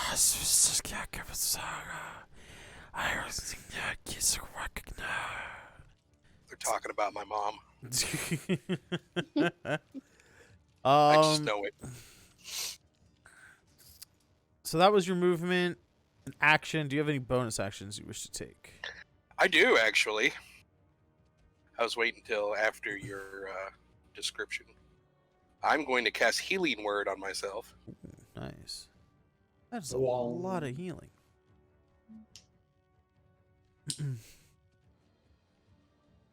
What was your why healing is that- word? Nope. Why is that a D20? I don't know. It's like it was going against my AC. I don't think it's supposed to do that. No, healing word is what? 1d4 plus stuff. Let me try it from my my spells area. Because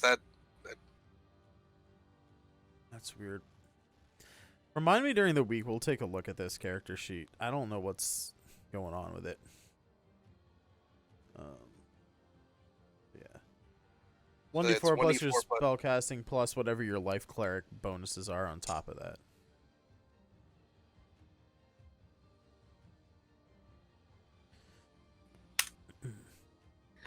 eight.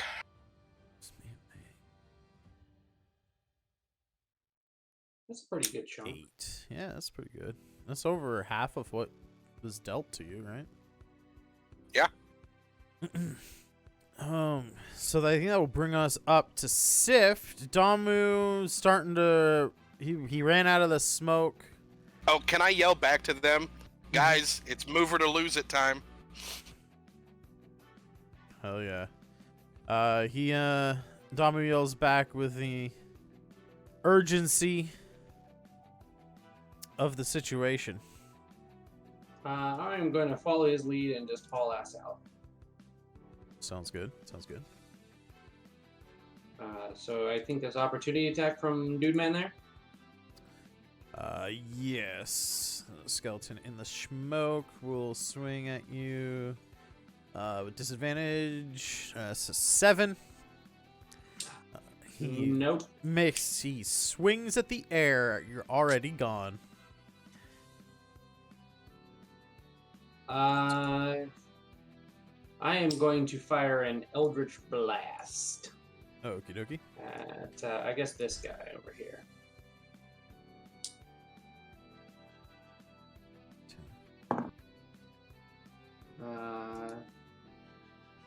14? 14 will hit. You were shooting this guy, right? Yep. For 4 points of force damage. 4 force damage. He kind of staggers a bit as the impact of your blast hits him, chipping off some of like a couple of his bottom ribs. Bonus action or anything? I think that's everything. I'll be right back. We can move on to Reshi. All right, moving on to Reshi then. Damu's made the call to start making a run for it. Sift has complied. What are you going to do, Miss Reshi? Do we know anything about the purple stuff? Like, I'm gonna move, but we know nothing. Well, Damu hasn't informed you about what he knows. Let me calculate my movement here. While she's calculating movement, Sift, give me a perception check. Oh, that's a natural 1 plus 4, I think. Perception, right? Plus 2. 3. So yeah, you also hear whispering as you get close to the purple liquid, but you can't make out anything that they're saying. Okay.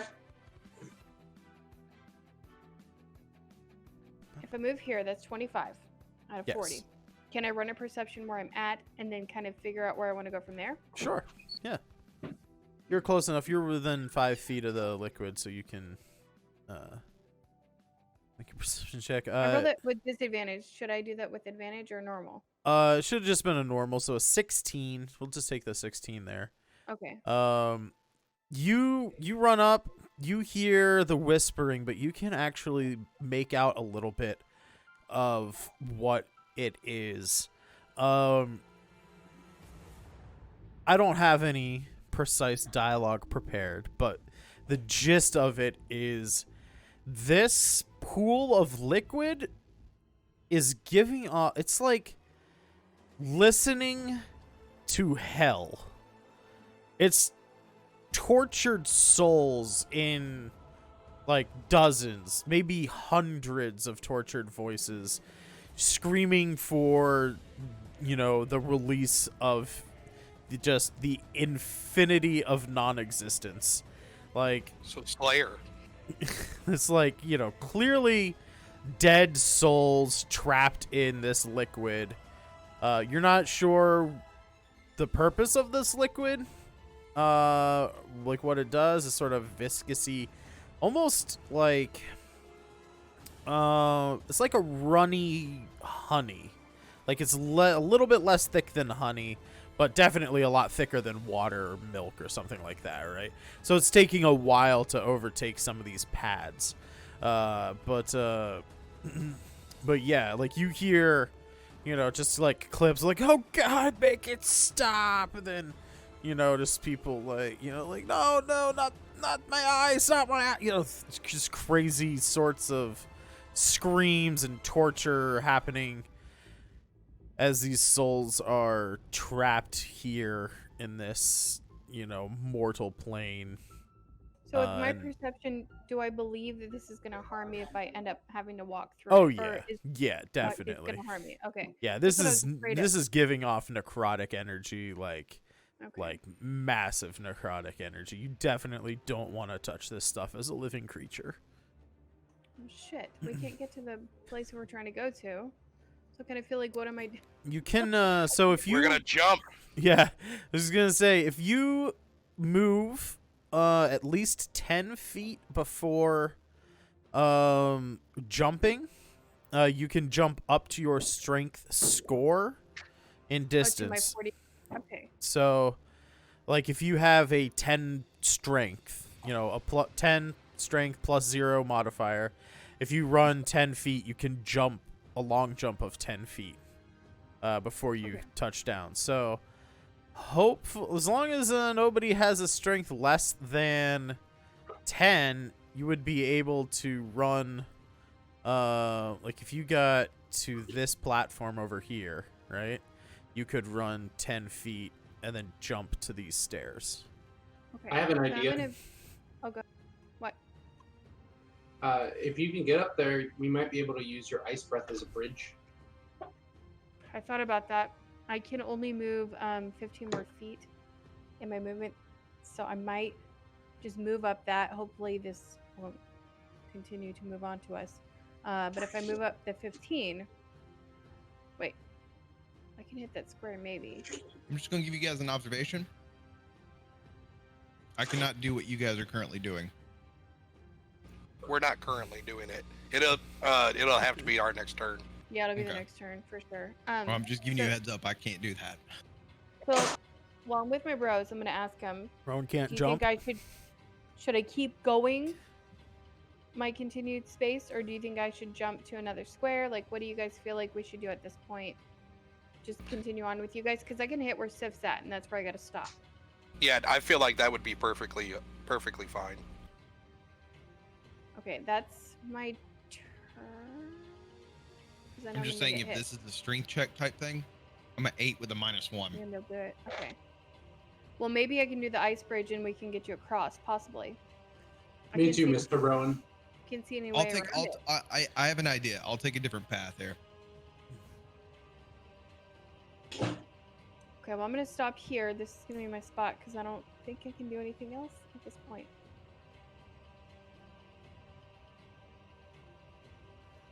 Okie dokie. Lair actions. Fuck. More undead. Ooh, shit. 4 more skelemans. Oh, can you guys hear me eating watermelon?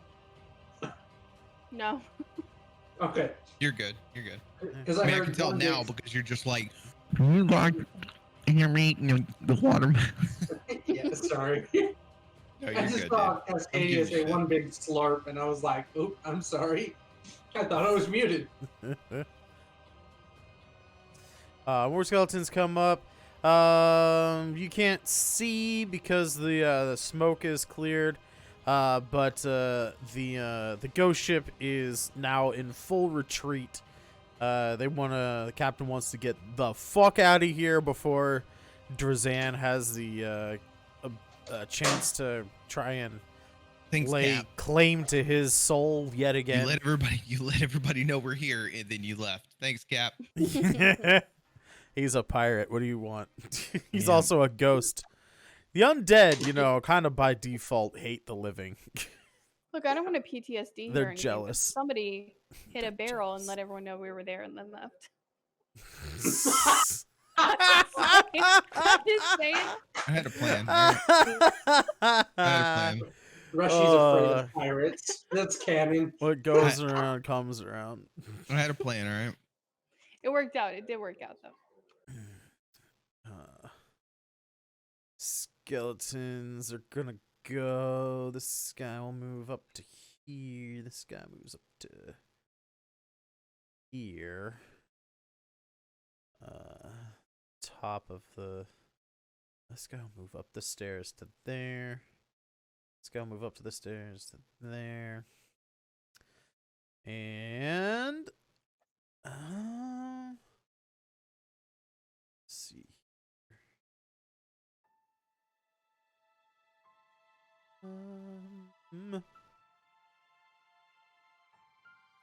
So we'll say that. Oh boy, that's a lot of skeletons.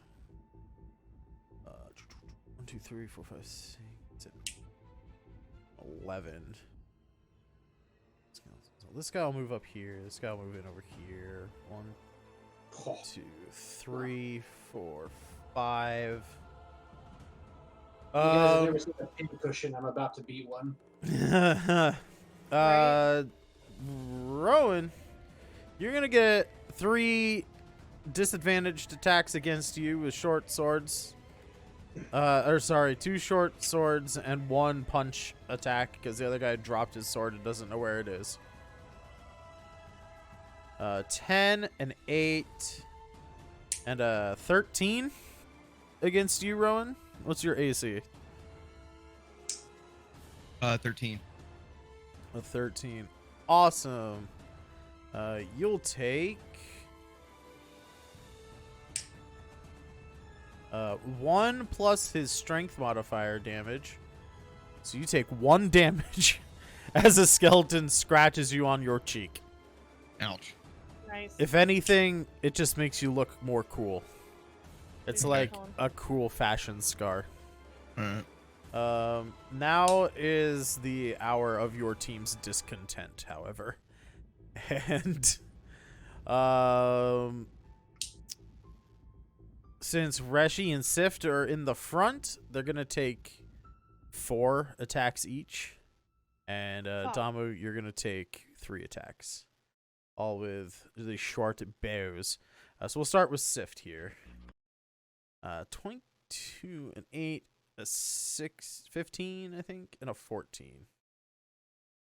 The 22 is gonna hit me. 22 connects to Sif. Wait a minute. The 15 also hits me. And the 15. What's that? An 8 and a 5. You take 13 piercing damage. As 4 arrows fly over in your direction, Sift. 4 archers knock arrows and send them at the monk, who I don't think has deflect missiles yet. I think it's level 5. Ooh, shit. A crit? Jesus. A 22. Another crit! Holy shit. And an 11. Oh no. Well, that's it. Your monk's dead. Maybe. She's at least unconscious. So that is 5, 9, plus 8, 17. Ouch. Damage coming in on our monk. I'm at 4, guys.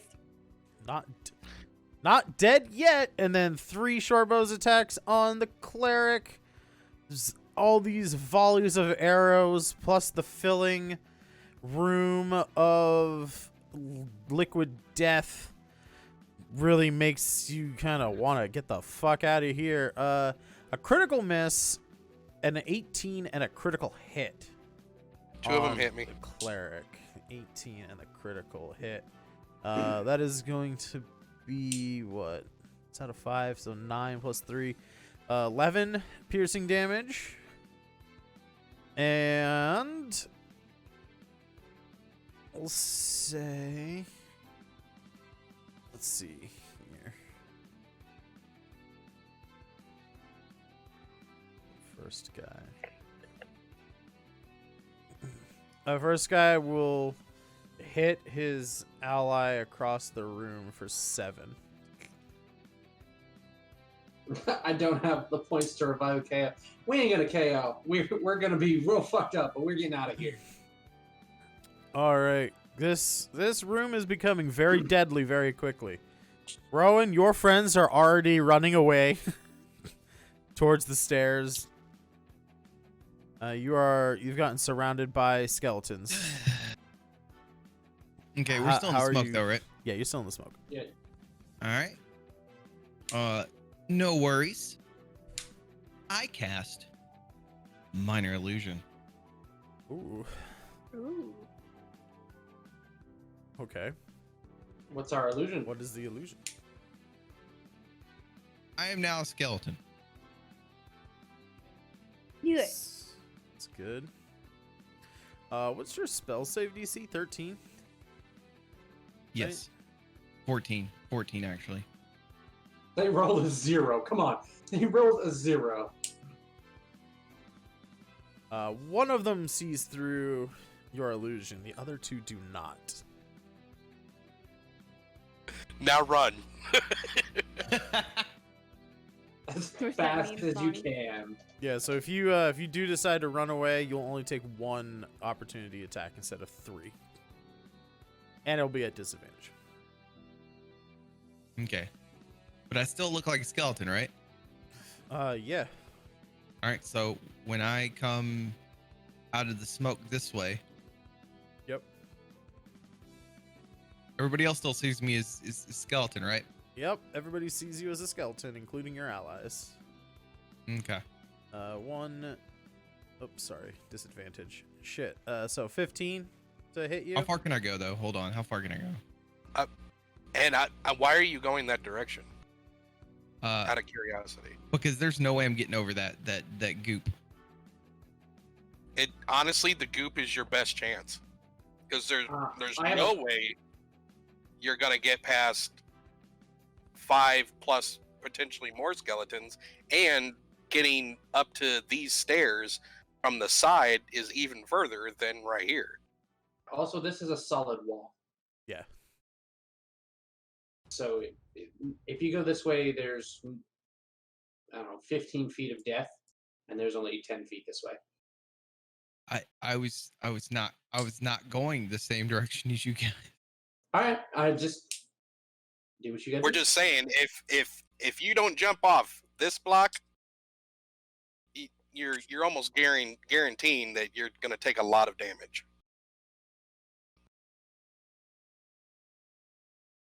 All right, guys. What you got? You got a plan. You have to have some kind of plan. Poor to figure out Rowan. how to escape. Hey, Rowan gotta do what Rowan gotta do. He Guys, does. I'm a- He's gonna do his thing. He always makes it out. I'm a skeleton, all right? These guys don't know. Okay. You see these teleporters over here? Yep. They got to go somewhere.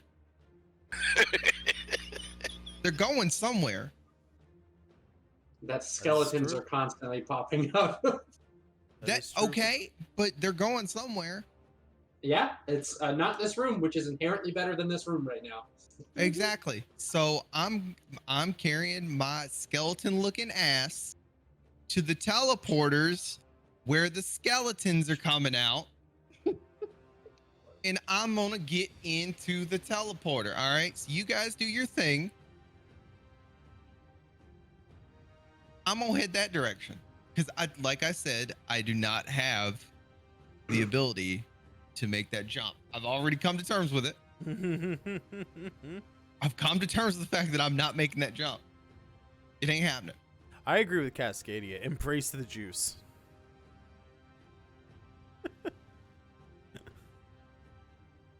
All right, so you're What? heading towards the I love you guys.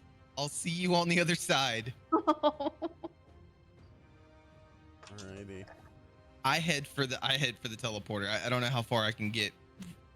If I can get down to here. He cast minor illusion on this turn, right? So Yeah. I mean, you could jump off of this and probably Into the Yeah, you probably Could I- land. I'd say yeah, you can land. You're high up, so it gives you a little extra distance. Then Yeah. let's go. All right. Let's go, boys. You land on the teleporter. Nothing happens immediately. Oh no. Apparently, this is not something that just activates when you step on it. Either a command word or you see some buttons and stuff. There's like, you can see where it's like connected to the wall, kind of that little box there. That's like actually like a little control panel. Think of like like a podium, right? Like someone would give like a speech behind, right? It's kind of like that shape, right? There's like a column that comes up and then like a little panel that's sort of at an angle, with buttons and levers and stuff on it. It's all written in arcane script. So if you want to throw levers and push buttons randomly, you can, or I'll let you make an Arcana check if you want to try and figure out how this thing works. I'm gonna have to, yeah. Good luck. I would assist, but I'm across the Man. fucking room. Good, I hope you crit. I hope you crit hit that and get it. The things that we designed when there was an artificer in the group. So I hit a 13. Not bad. Do I still have bardic? Was I re-given bardic again? I think you were. Katie hooked you up. Can I roll the bardic? Yeah. I haven't said how that 13 plays out yet. Okay. Throw the d6 out. Let's go. 19. Not bad. 19. All right, yeah. With a 19, you see, as the arcane script, kind of glows brighter in the presence of a creature. You can see there is one lever that is marked power. Another lever that's more of a switch that says on off on it.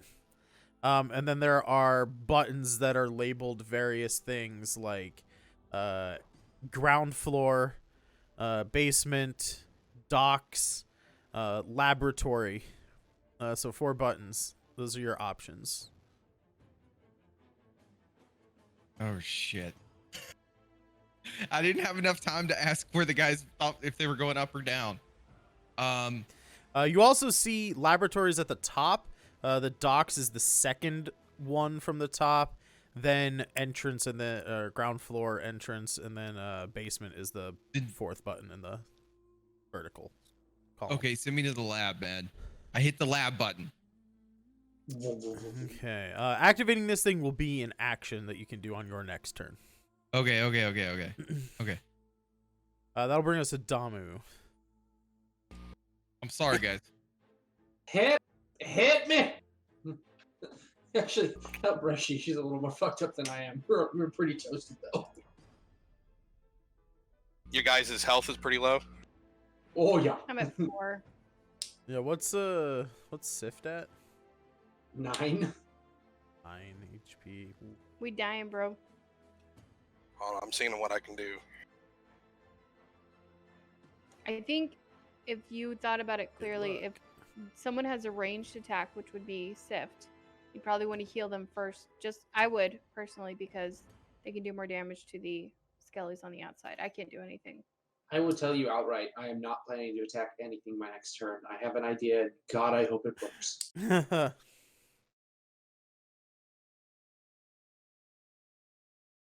You never know. I'm not being a martyr. I'm just saying I would think that way.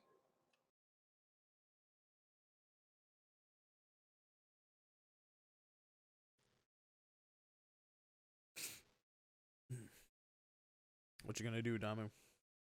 I'm working on it. Hold on. Prayer of healing. Oh, buddy. All right. And I'm probably not close enough to... Damn. All right, well, I give 8 healing to me, Reshi, and Sift. Is that in Thanks, bro. addition? Do you have like Oh, Yeah, does your life cleric stuff go on top of plus, that too? yeah, plus life cleric stuff? yeah, so that... What was that? +6, I think is what your thing is? No, it'd be an additional 3, because it already added the 3 from my wisdom modifier, so it'd be 9, 10, 11 healing. I'm not dying anymore. Yet. I'd have healed you too, Rowan, but you're too far away. Oh, I'm good. Just wait till it's my turn. Oh, don't say that.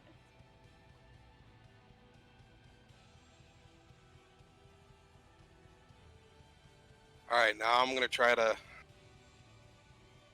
move. I'm going to do 20 feet, and then I'm going to...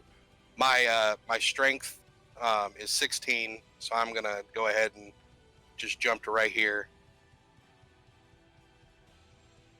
Sounds groovy. And I'm going to end my turn right there. Sift. Okay. You just saw a turtle jump 15 feet. It Alright, so here's my seems like idea. a physical improbability. We know this is liquid death around us, right? Yes. I would like to take I guess, insight. Okay. I guess I would like to insight to know how flammable it is. Oh boy. All right. Yeah, that's Interesting. probably insight. Or arcana, whichever you wish. Yeah, I'll try insight. I'm going to burn bardic for that. 18. 18. Wait. 18. 22. 22. Plus 4 to insight. Okay. So 22. First off, I'm just gonna say right off the bat, you have no idea if this is flammable or not. However, I will say, anything burns if you can make it hot enough. Okay. So here's my thing I want to do. I'm going to move my fat ass up to here, and then jump across over to here. Okay. I can only do 1 square because I have 8 strength. Okay. All right. Fuck, I hope this works. I want to Molotov throw one of the oils as hard as I can into the liquid death and hopefully set it on fire so that it will smoke enough to give us some kind of cover. Interesting. Okie dokie. Where are you throwing it?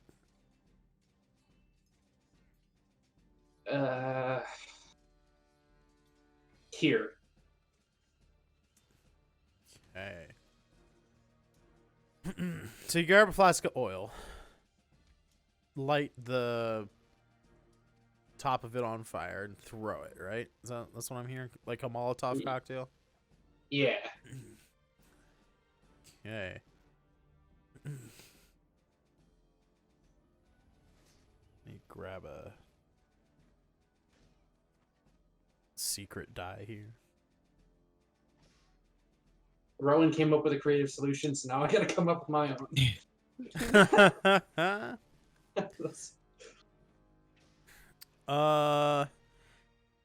You end up hitting like the corner of this square, kind of in the middle of these 4 squares right here, right? Okay. Smash the oil. The oil catches on fire. I rolled well, which I was rolling in your favor. Here. The whole area doesn't light on fire, but that patch does light on fire, and starts to smoke. So let me grab this. This area is now covered in smoke. I'll fucking take it.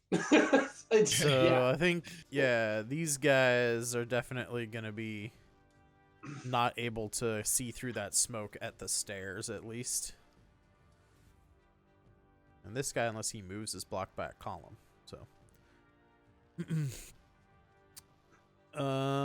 but I think that's your turn. So we'll go to Reshi. Yeah. Okay, so if I move up 15 feet to the top of the purple area here, and then I have, you said dexterity to jump across? Your strength score. Strength is 14. So you could jump 14 feet. I I'd do round that that up to to move? 15. You could jump to there. Oh, to the purple Yeah, stuff? so Okay, no. you have enough movement. So jumping as part of your movement, you have enough movement to reach this up here. Okay, I The wasn't thing sure if is I you could have to jump you would across have to that. jump to there and then move through 2 squares of the necrotic juice to get to the stairs. What if I move to this area here and then jumped? Is that allowed? Yeah, it doesn't say, I mean, you would have moved 10 feet before jumping, technically. So, when you yeah. jump here, I don't necessarily know if it resets. You're a monk. You're dexterous. Like, this is in your wheelhouse. I've seen American Ninja Warrior as they like bounce along those pads in the first thing. So yeah, I could see you hopping off here, then like springing with one foot off of there to try and get to the stairs. Because you are making a double jump kind of thing here, kind of doing some silly stuff. Give me an acrobatics check. You're, like I said, you're a monk. I'm not gonna make the DC like super hard. It's an 8. It's not too Do good. you have bardic or anything you want to add to that? I have bardic. Yes. I mean, yes, I do have bardic. So I want to add that.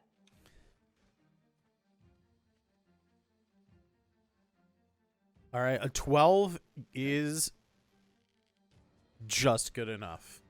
I was thinking 12. Oh, So I can jump up to that spot.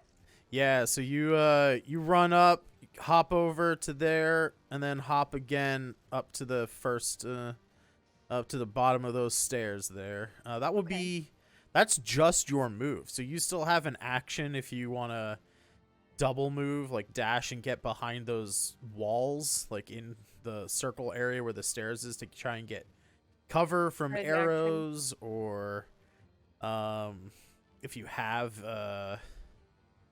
you know, an action that you want to do that's something else, like, you know, dodge, or I don't know. Yeah, I want to move into safety. I do want to use my breath, but I don't think it's at the point yet where I need to do that just yet. So I'm going to go ahead and what do I do to move out of that area? So basically you're just taking the dash action, which uses your action to basically give you a second chance to move. So you have 40 feet to move wherever you want to move to.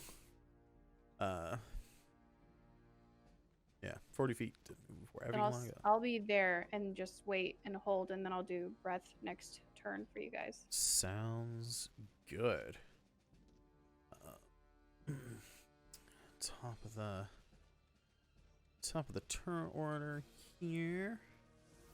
More enemies, 4 more skeletons entering in. Yeah, no, that's wonderful. Yeah. One here, Glad we didn't stay down by the door. one here. Fuck, at this rate, it would have been better to go on the dock and just hide. One here. And Genie, I need you to roll a Constitution saving throw. okie dokie. There's an incoming teleport on this pad here. So just a Constitution roll. A Constitution save. So there's like the big list of numbers on the far left hand side, and in the column right check. next to it there's saves. Right above your list of skills there should be a box of saving throws. Looking. Do.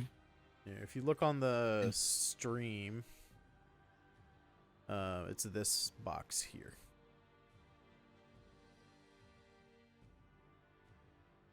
Okay, core. Right in there. Okay. Yeah, right So under just hit the your proficiency bonus. You hit, yeah.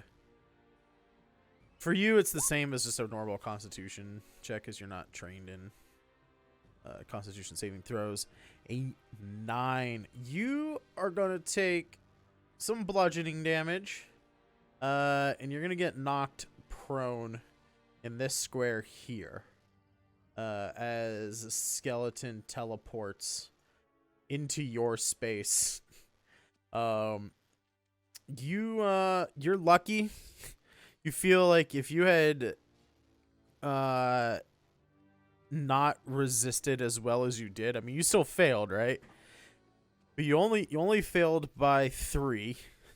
If you had failed by 5 or more, you would have taken a lot of damage as this thing How much did I fused take? with you. You're only gonna take 1 6-sided dice of bludgeoning damage. That could have been 3d6 bludgeoning as it fused with your body with a teleporter accident. If you Look, had, man, you gotta risk it to win it. All right?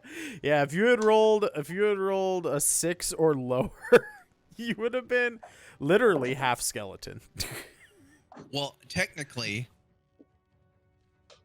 I look like a skeleton right now. Okay. You do look like a skeleton. You look like a skeleton that just got knocked on his ass. Yes, but still a skeleton. And with that, we reach the top of the round with the skeletons, and I have to use the little DM's room, so we're gonna take a quick 5-minute break here at the top of this round as our allies are trying to escape this room. Don't go away. More D&D when we return. Thanks, guys. Sorry to put the kids to bed. And we are back. Welcome back, everybody. That music playing again. All right, where we left off at the break, our party was scrambling in a room filling up with necrotic juices. I did forget, actually, to roll the last round which of these pads is going to fall into the water. Or necrotic juice, technically. So we're going to do that right now before the skeletons go. Oh, dropped a die. That doesn't count. Grab another die because I'm not fishing around under my desk for that. Interesting. Very interesting.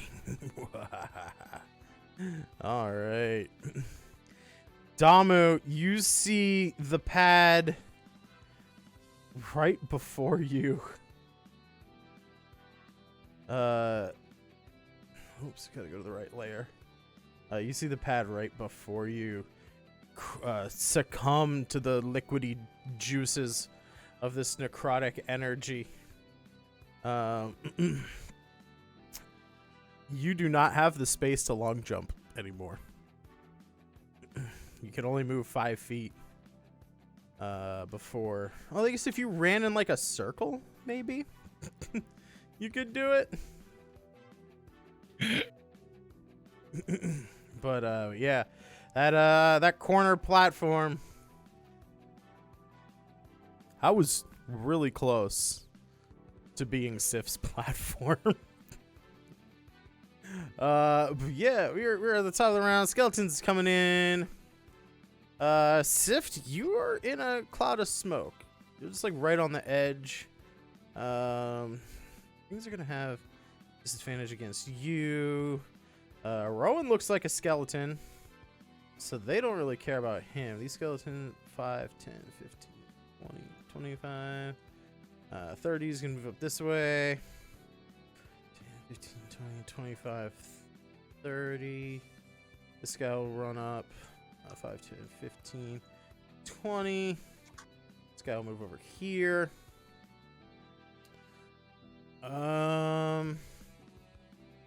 Let's see here. He can see you. He can see you. They can't see you. That guy can't see you. I should just do it this way. He can't see you. He can. He can't. He can't. He can. All these guys can see you, Damu.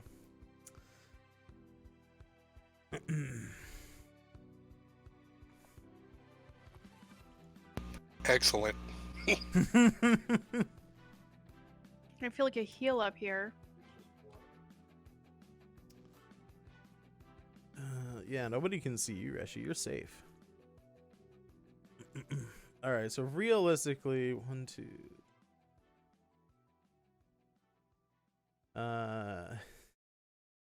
Realistically, there's gonna be 8 attacks on Tom. Holy shit.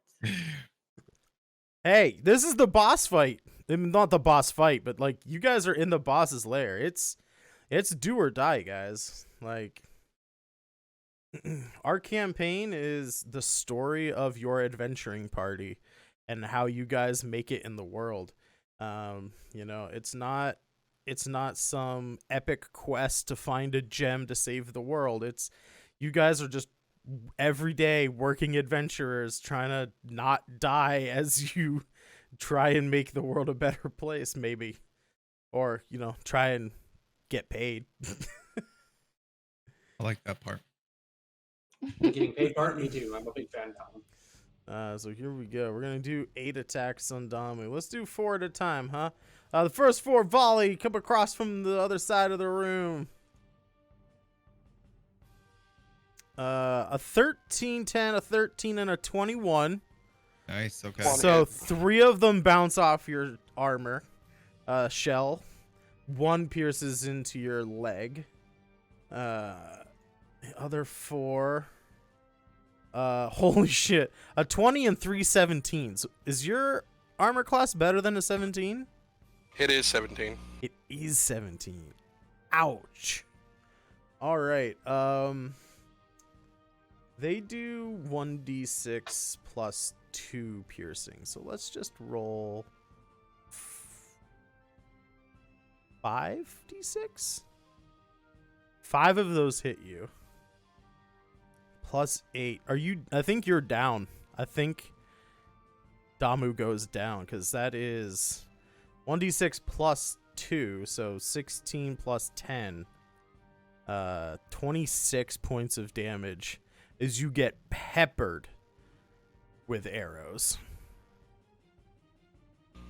Yep, I'm down. Sift, because you're on the edge there, you can kind of see that happen. Rowan, you can see that happen as well.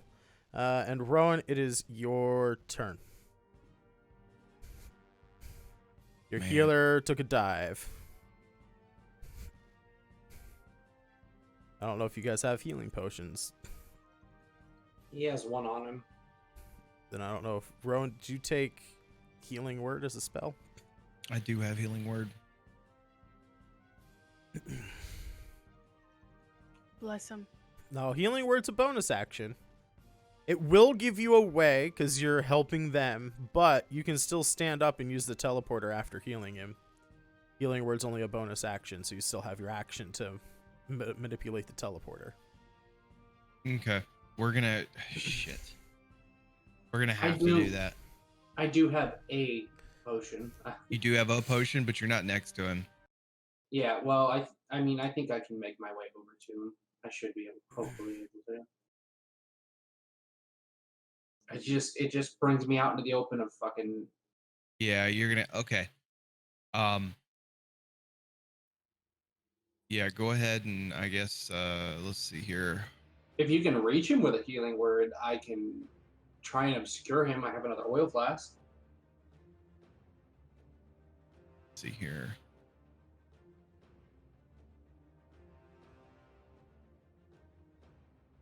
Where is my damn... There it is.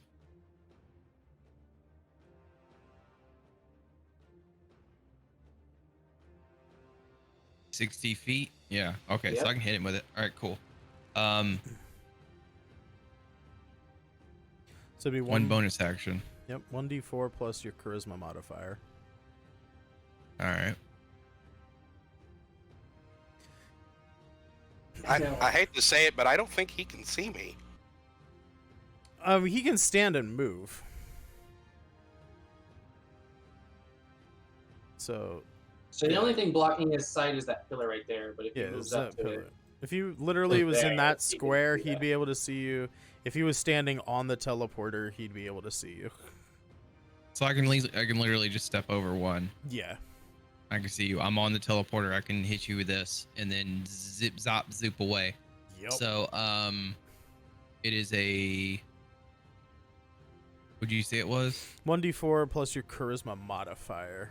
So whatever the smaller number is for your charisma. Okay, so 1d4. Nice. Plus 4 my charisma? Yeah, what's your charisma bonus? Charisma bonus? Yeah. A 4. 4.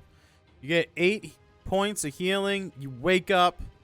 arrows Yay. sticking out your body all over the place. Get up, you big ass turtle. That's my healing word. You look a lot like a hedgehog all of a sudden. Right. all of these guys and probably this guy, probably this half of the room, look at you because you just healed their enemy, and they were like, they look at you, and like some of them make some noises, like There's Which you imagine to be the fuck, dude. exactly. But then they can see, oh, that's not a skeleton. That's just a dude who's caught in a fishing net with bones attached to him. surprise, mother. You got bamboozled. But our Damu, his god just saved him, so I'm just. That would definitely help the faith. Yeah. Which Yeah. only confirms more that he's following the right path. Exactly. And then all right, and then I look at the skeletons, I flip them the bird, and then I smash the button, not smash it, but smack the button Yeah. that says labs. All right. And pray it works. God, I hope this works. So you're not just standing there with your finger in the air. We are gonna. Oh yeah, I took dynamic lighting off the map, so I think Jeannie, you should still be able to see as thump, you disappear. You should probably still be able to see the map and stuff, so you know what's going on. Anyway. Yeah. I'm not there anymore. Got just a crackle of energy.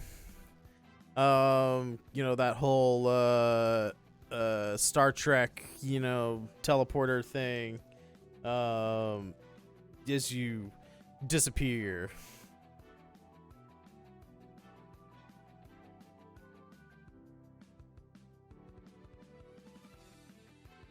Well, I can do it. Okay. That's gonna bring us over to Sift. Your cleric is no longer on the ground dying, at least. He goes before me, doesn't he? He was brought up before. Oh his turn. yeah, sorry. It's because I took Genie off the turn order and it automatically went to Damu, and then all right, Damu. You're gotta stand up with half your movement, but you can still dash and try and make it to the stairs and whatnot. So you'd have. Yeah, I'm gonna dash forward, then to the side, then down, then over, then to the side, and there. Okay. Stay right there. Stay right there. It's the best I can do for you. Did you say stay right here? Why would he? Yeah. Do that? He can jump. Yeah, I can long jump at this point. Oh, I didn't know that. Yeah. Never mind. Get your ass out of here, boy. You just have to move. He just has to move 10 feet. So here, and then over. And then I'm going to use my action to get in here under protection. Yeah, so use half your movement to Yay. stay. You have 30 feet of movement, right? So a total of yes. 45. Yeah, you're fine to get there. All right. Damu hops across and into the stairwell, bringing us to Sift. I can't jump. I'm on a single fucking square. You can short jump. Yeah, into the next square, which I'll probably. Okay. Yep. All right, new plan. I got this. Okay. I have But- 50 feet of hempen rope, and I have Uh-huh. pythons that are tied to it. Sure. I am going to try to not form a football or anything like that, but put all the pythons at one end, right? Uh-huh. And shock put it as hard as I can at Reshi, hoping she can catch it. Okay. That sounds like an attack.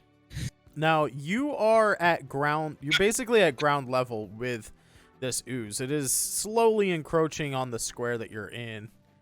Yeah, I know. It's this is the best I can do right now. Okay. Okay. I just want to let you know that you're not above the purple. Right. I'm So basically swinging at the is same level. swinging isn't gonna do, like, you can't swing.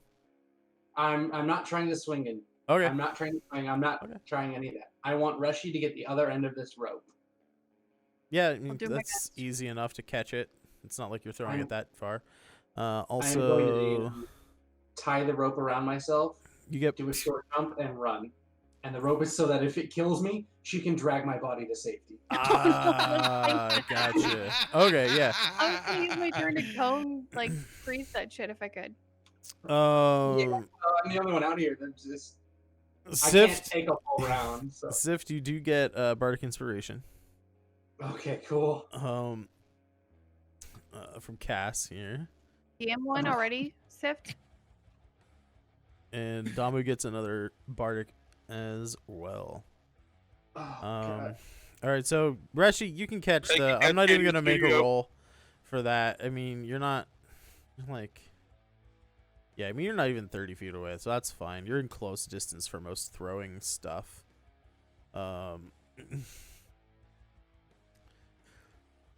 And then are you gonna jump? Because you. Okay, so I have a strength of 8, so I should be able to jump 5 feet into this 10-foot square, right? Yeah. You only. Like, I'm you gonna land- be in that square, but Yeah, you're gonna have to travel through some of this muck. can I spend my bardic to make sure I at least make this square? Yeah, make an acrobatics. Sorry, wait. Jumping is athletics, right? Yeah, I think so. It'll be strength, Yeah. right? Make an athletics check, and you can add your bardic to that. Would you believe natural 20? Sure. I would. Yeah. It is not natural 20, but it is a 15. Now I won't trust you in the future.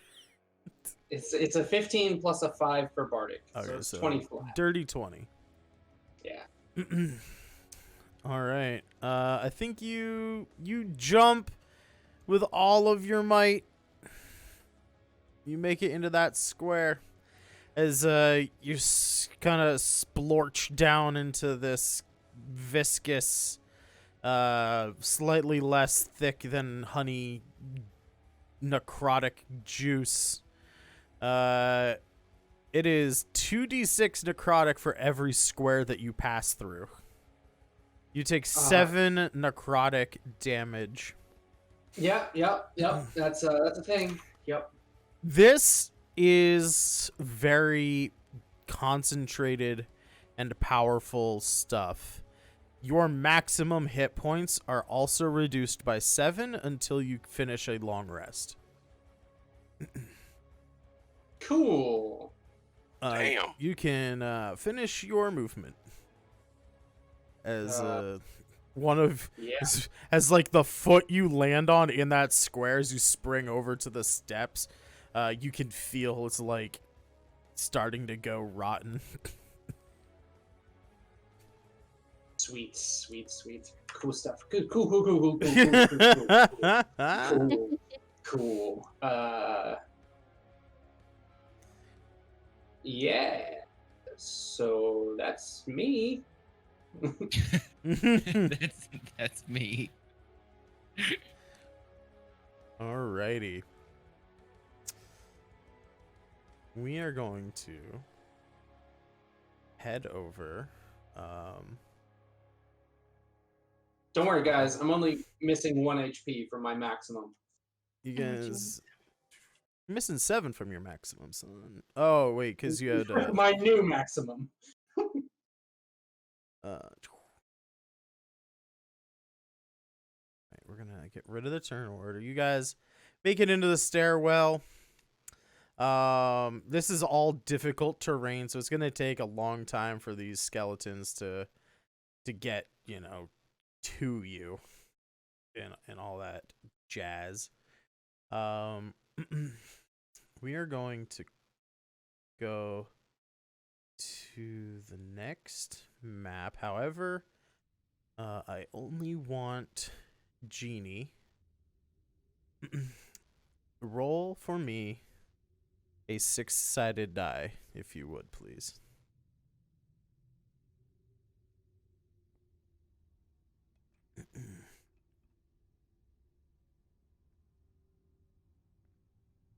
Oh boy. Alrighty. What'd I do? Well, you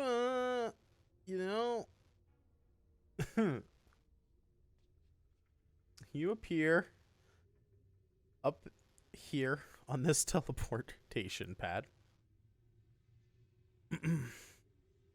You Fuck, can was the number which yeah, the God number damn was it. which pad you went to, because you just hit the button. Like you didn't set any of the other adjustments like power level, and you didn't like turn dials, so you just hit the go button. You see, oops, right here in front of this fucking pile. This is like this magic circle. There's like what looks to be like finger bones, but they're like really big. They're like 15 feet tall. Fingers kind of coming up here, surrounding this magic circle incantation. Piled up on top of it. I didn't put it there. I'll probably put it on there for next week's session, but I didn't put it on there because I wanted you guys to like see the cool symbol on the map. There's just a giant pile of bones in here, and Drazan is there, arms outstretched, chanting something in Infernal, and he you see as you pop into the room, he raises you're so lucky one skeleton from the pile. It seems as though he has been summoning extra fighters, that his headquarters is under attack. He stops chanting. He looks over at you, Rowan. And at first he's like, wait, what? you idiot! For so many reasons, you come here alone. You have bones tied to you. What did I can't. He starts laughing. It's just called laughing at you. It's called street fashion. Thank you very much. He's like, "Oh, I know all about fashion." He kind of just He's wearing skulls too, for God's sake. Displays himself. He's like, "Yeah, but these are cool skulls. You're tied up in what appears to be a fishing net, like a hempen fisher's line, and it just looks like you got entangled with a dead sailor. It's not a good look. It's literally the same thing. It's not, literally the same thing. Thing. It's not at all. No, look, this was. We're just gonna have to agree to disagree here. I'll have you know that this outfit was made by my finest tailors of demon and goblin. Okay. And this one was made by my uncle Josh. And you know what? He's a really nice person, all right? So you just coming in and just making fun of my outfit. It's not cool, dude. It's not cool. He takes off the white porcelain mask. You see that the horns are actually part of his head. He takes off the white porcelain mask, and he just gives you a look. He's just very disappointed. He's like, "Come on, you could have at least tried." He's like, look at my outfit. It shows off my awesome abs and my rippling quads. He's like, you can't. He's like, I've been watching your group. You're supposed to be a bard. Like, aren't you supposed to be? You're supposed to be high fashion. Like, isn't that? He's like, anyway, He's like, it doesn't matter. You're here alone. You're going to die. I'm going to add you into my army of the undead. It's fine. Do you have any final words that you want to say? Right. Well, haha. No. Hold on here. Hold on. He's a real quick note to self. Hire a more quick-witted bard later on.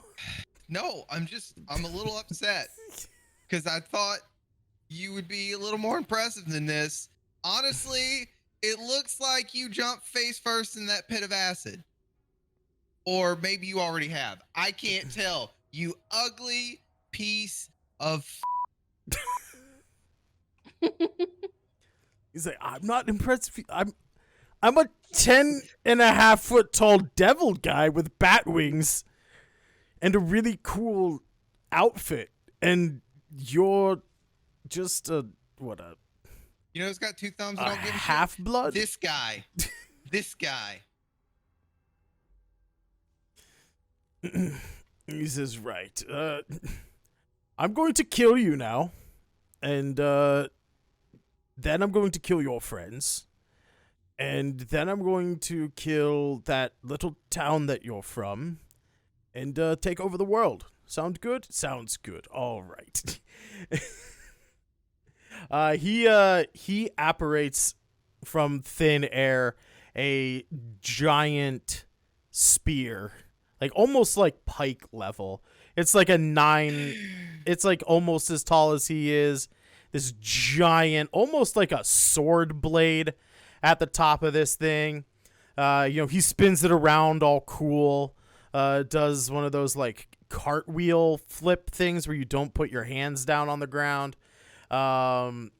He gets ready for a fight. Meanwhile, the rest of you guys appear at the top of this stair set. Unfortunately for you guys, I'm just gonna put you guys in actual squares. I don't know what order you guys want to be in. Unfortunately for you guys, this area here goes up.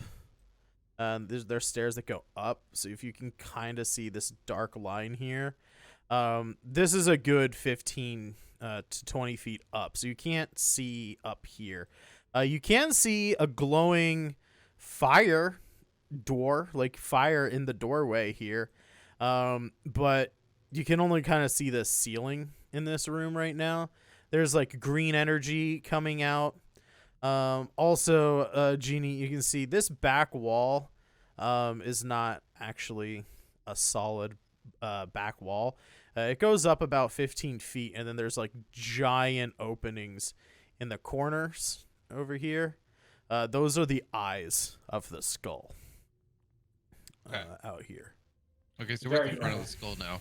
Yeah, you're at the front of the skull at this point.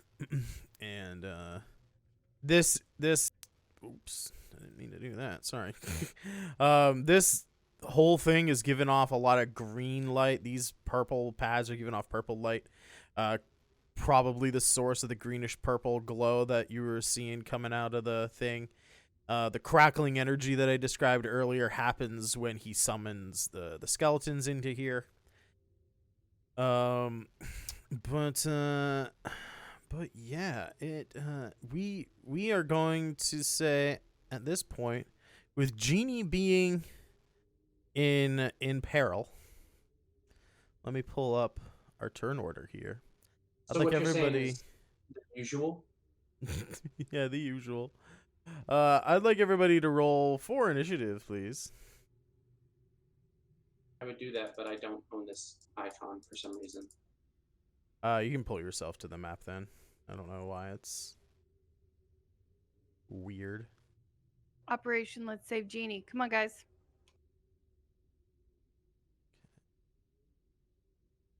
It did the same thing again with the initiative It's roll. really weird.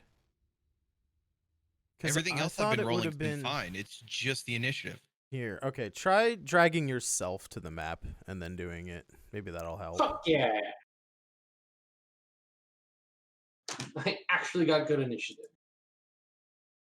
So I think I put this. Why can't I?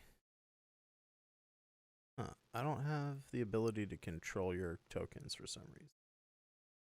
Which I should. Which one did you put on the map, San? The upper right-hand corner one? I'll move myself way out somewhere funny. All right, cool. That. Moving around. All right. Genie, run for the door. Why the DM's not looking? I'm stuck in this room. I can't get out of this room. You are stuck in that room. You're right. Okay, so we'll put you back over there on the pad. And what was it? 6. Reshi, what's your dexterity? Whoops. My I didn't mean dex- to do that. It's 15. You guys have the same dex, huh? I want Reshi and Genie roll just a straight d20 for me. And while you guys do that, Genie wins. Yeah, I We'll totally. make- That was like sink or swim. Okay. Nice sunk. That's fine. I just want to make sure like who goes before whom in the turn order here. Oops. We're gonna go descending. All right. So next week when we reconvene, Sift will go first in this probably final boss fight of this quest arc here. It's gonna be do or die, guys. Drazan wants to conquer this world. You know, you can tell he's a little young. He's young for a devil. Trying to before from lore that got a little lore dump from before. He's trying to impress his extraplanar dad, who's loves to rule the world with undead. So he's trying to make his way up, to archdevil and eventually become a god of undeath himself. But you guys have the opportunity here and now to put a stop to that. Well, not here and now, but here next week, 9 p.m. Eastern Standard Time. This room sucks for me. There's nothing I can do. Boss fight. I'm in trouble. I'm in What? danger. Are you? I'm in danger. Yeah. Just swan dive at the eyeballs. It's your best shot. All right, everybody. Thanks for hanging out. This is where we say through critical hits and critical fails, these are the Osrynn Tales. Thanks for watching, everybody. Thank you to all my players for hanging out. Reshi, tell them where they can find you during the week. I am always with my husband on Chaddist_Chad. We hang out, we play games, all sorts of games. It's fun. Come say hi. Chill with us. We're cool people sometimes. And Sangretti, where can we find you during the week? You can find me on my channel on Mondays at 8 p.m. Eastern Standard Time. We watch a movie. This upcoming Monday will be Dogma, a request by the Chaddist Chad. Oh, that's a good one. That is a good one. Ooh, ooh. Fantastic film. Genie, bro, where can they get more of your sweet bardic action? You can find me at your local Genie Bra retailer. Twitch.tv/Genie Bra, just like it says there. Twitter.com/Genie Bra, just like it says there. Instagram.com/Genebra, just like it says there. It's pretty easy. You can just type in Genebra into Google and you should be able to find me, or at least Hell something or someone like saying I'm a terrible person. There's lots of resources out there for Genebra. So He does have a fashion line. I hear he's gonna be selling Rowan wigs here soon. it's here pretty soon. Yeah. Hashtag 2025. Pass a coin to your genie. If Rowan makes it out of this, we might have to add a Rowan shirt to the merch. Hell to the yeah. merch. And Mr. Abstracto, let them know where we can find you. You can find me at your local Burger King dumpster, or sometimes on Tuesdays I stream art stuff on Twitch, Mr._Abstracto. Hell yeah. Hell yeah. Let me get that shout out. I was laughing too hard with the fucking Burger King dumpster. Jesus Christ. Yeah, you guys know it. You can find me here on this channel most Monday, Tuesday, Thursday, and Friday afternoons. Currently I am drawing a comic for one Jason Lennox called Lords of the Cosmos. It's a sort of He-Man inspired sci-fi 80s sort of romp. So I'm doing that during the weeks. Come by, stop by, hang out. We listen to good music on my channel, and you can accrue all those sweet channel points for next week. Remember, bosses, you can give them legendary actions and extra attacks and all sorts of crazy shit to fuck with these players. So, Or help us. I need help. I will. We'll be back Monday afternoon, for some fun times. Stick around after the credits because we will be raiding someone. Don't know who quite yet. Thanks for watching, everybody. We'll be back next week, Saturday, 9 o'clock, for more Osrynn Tales D&D.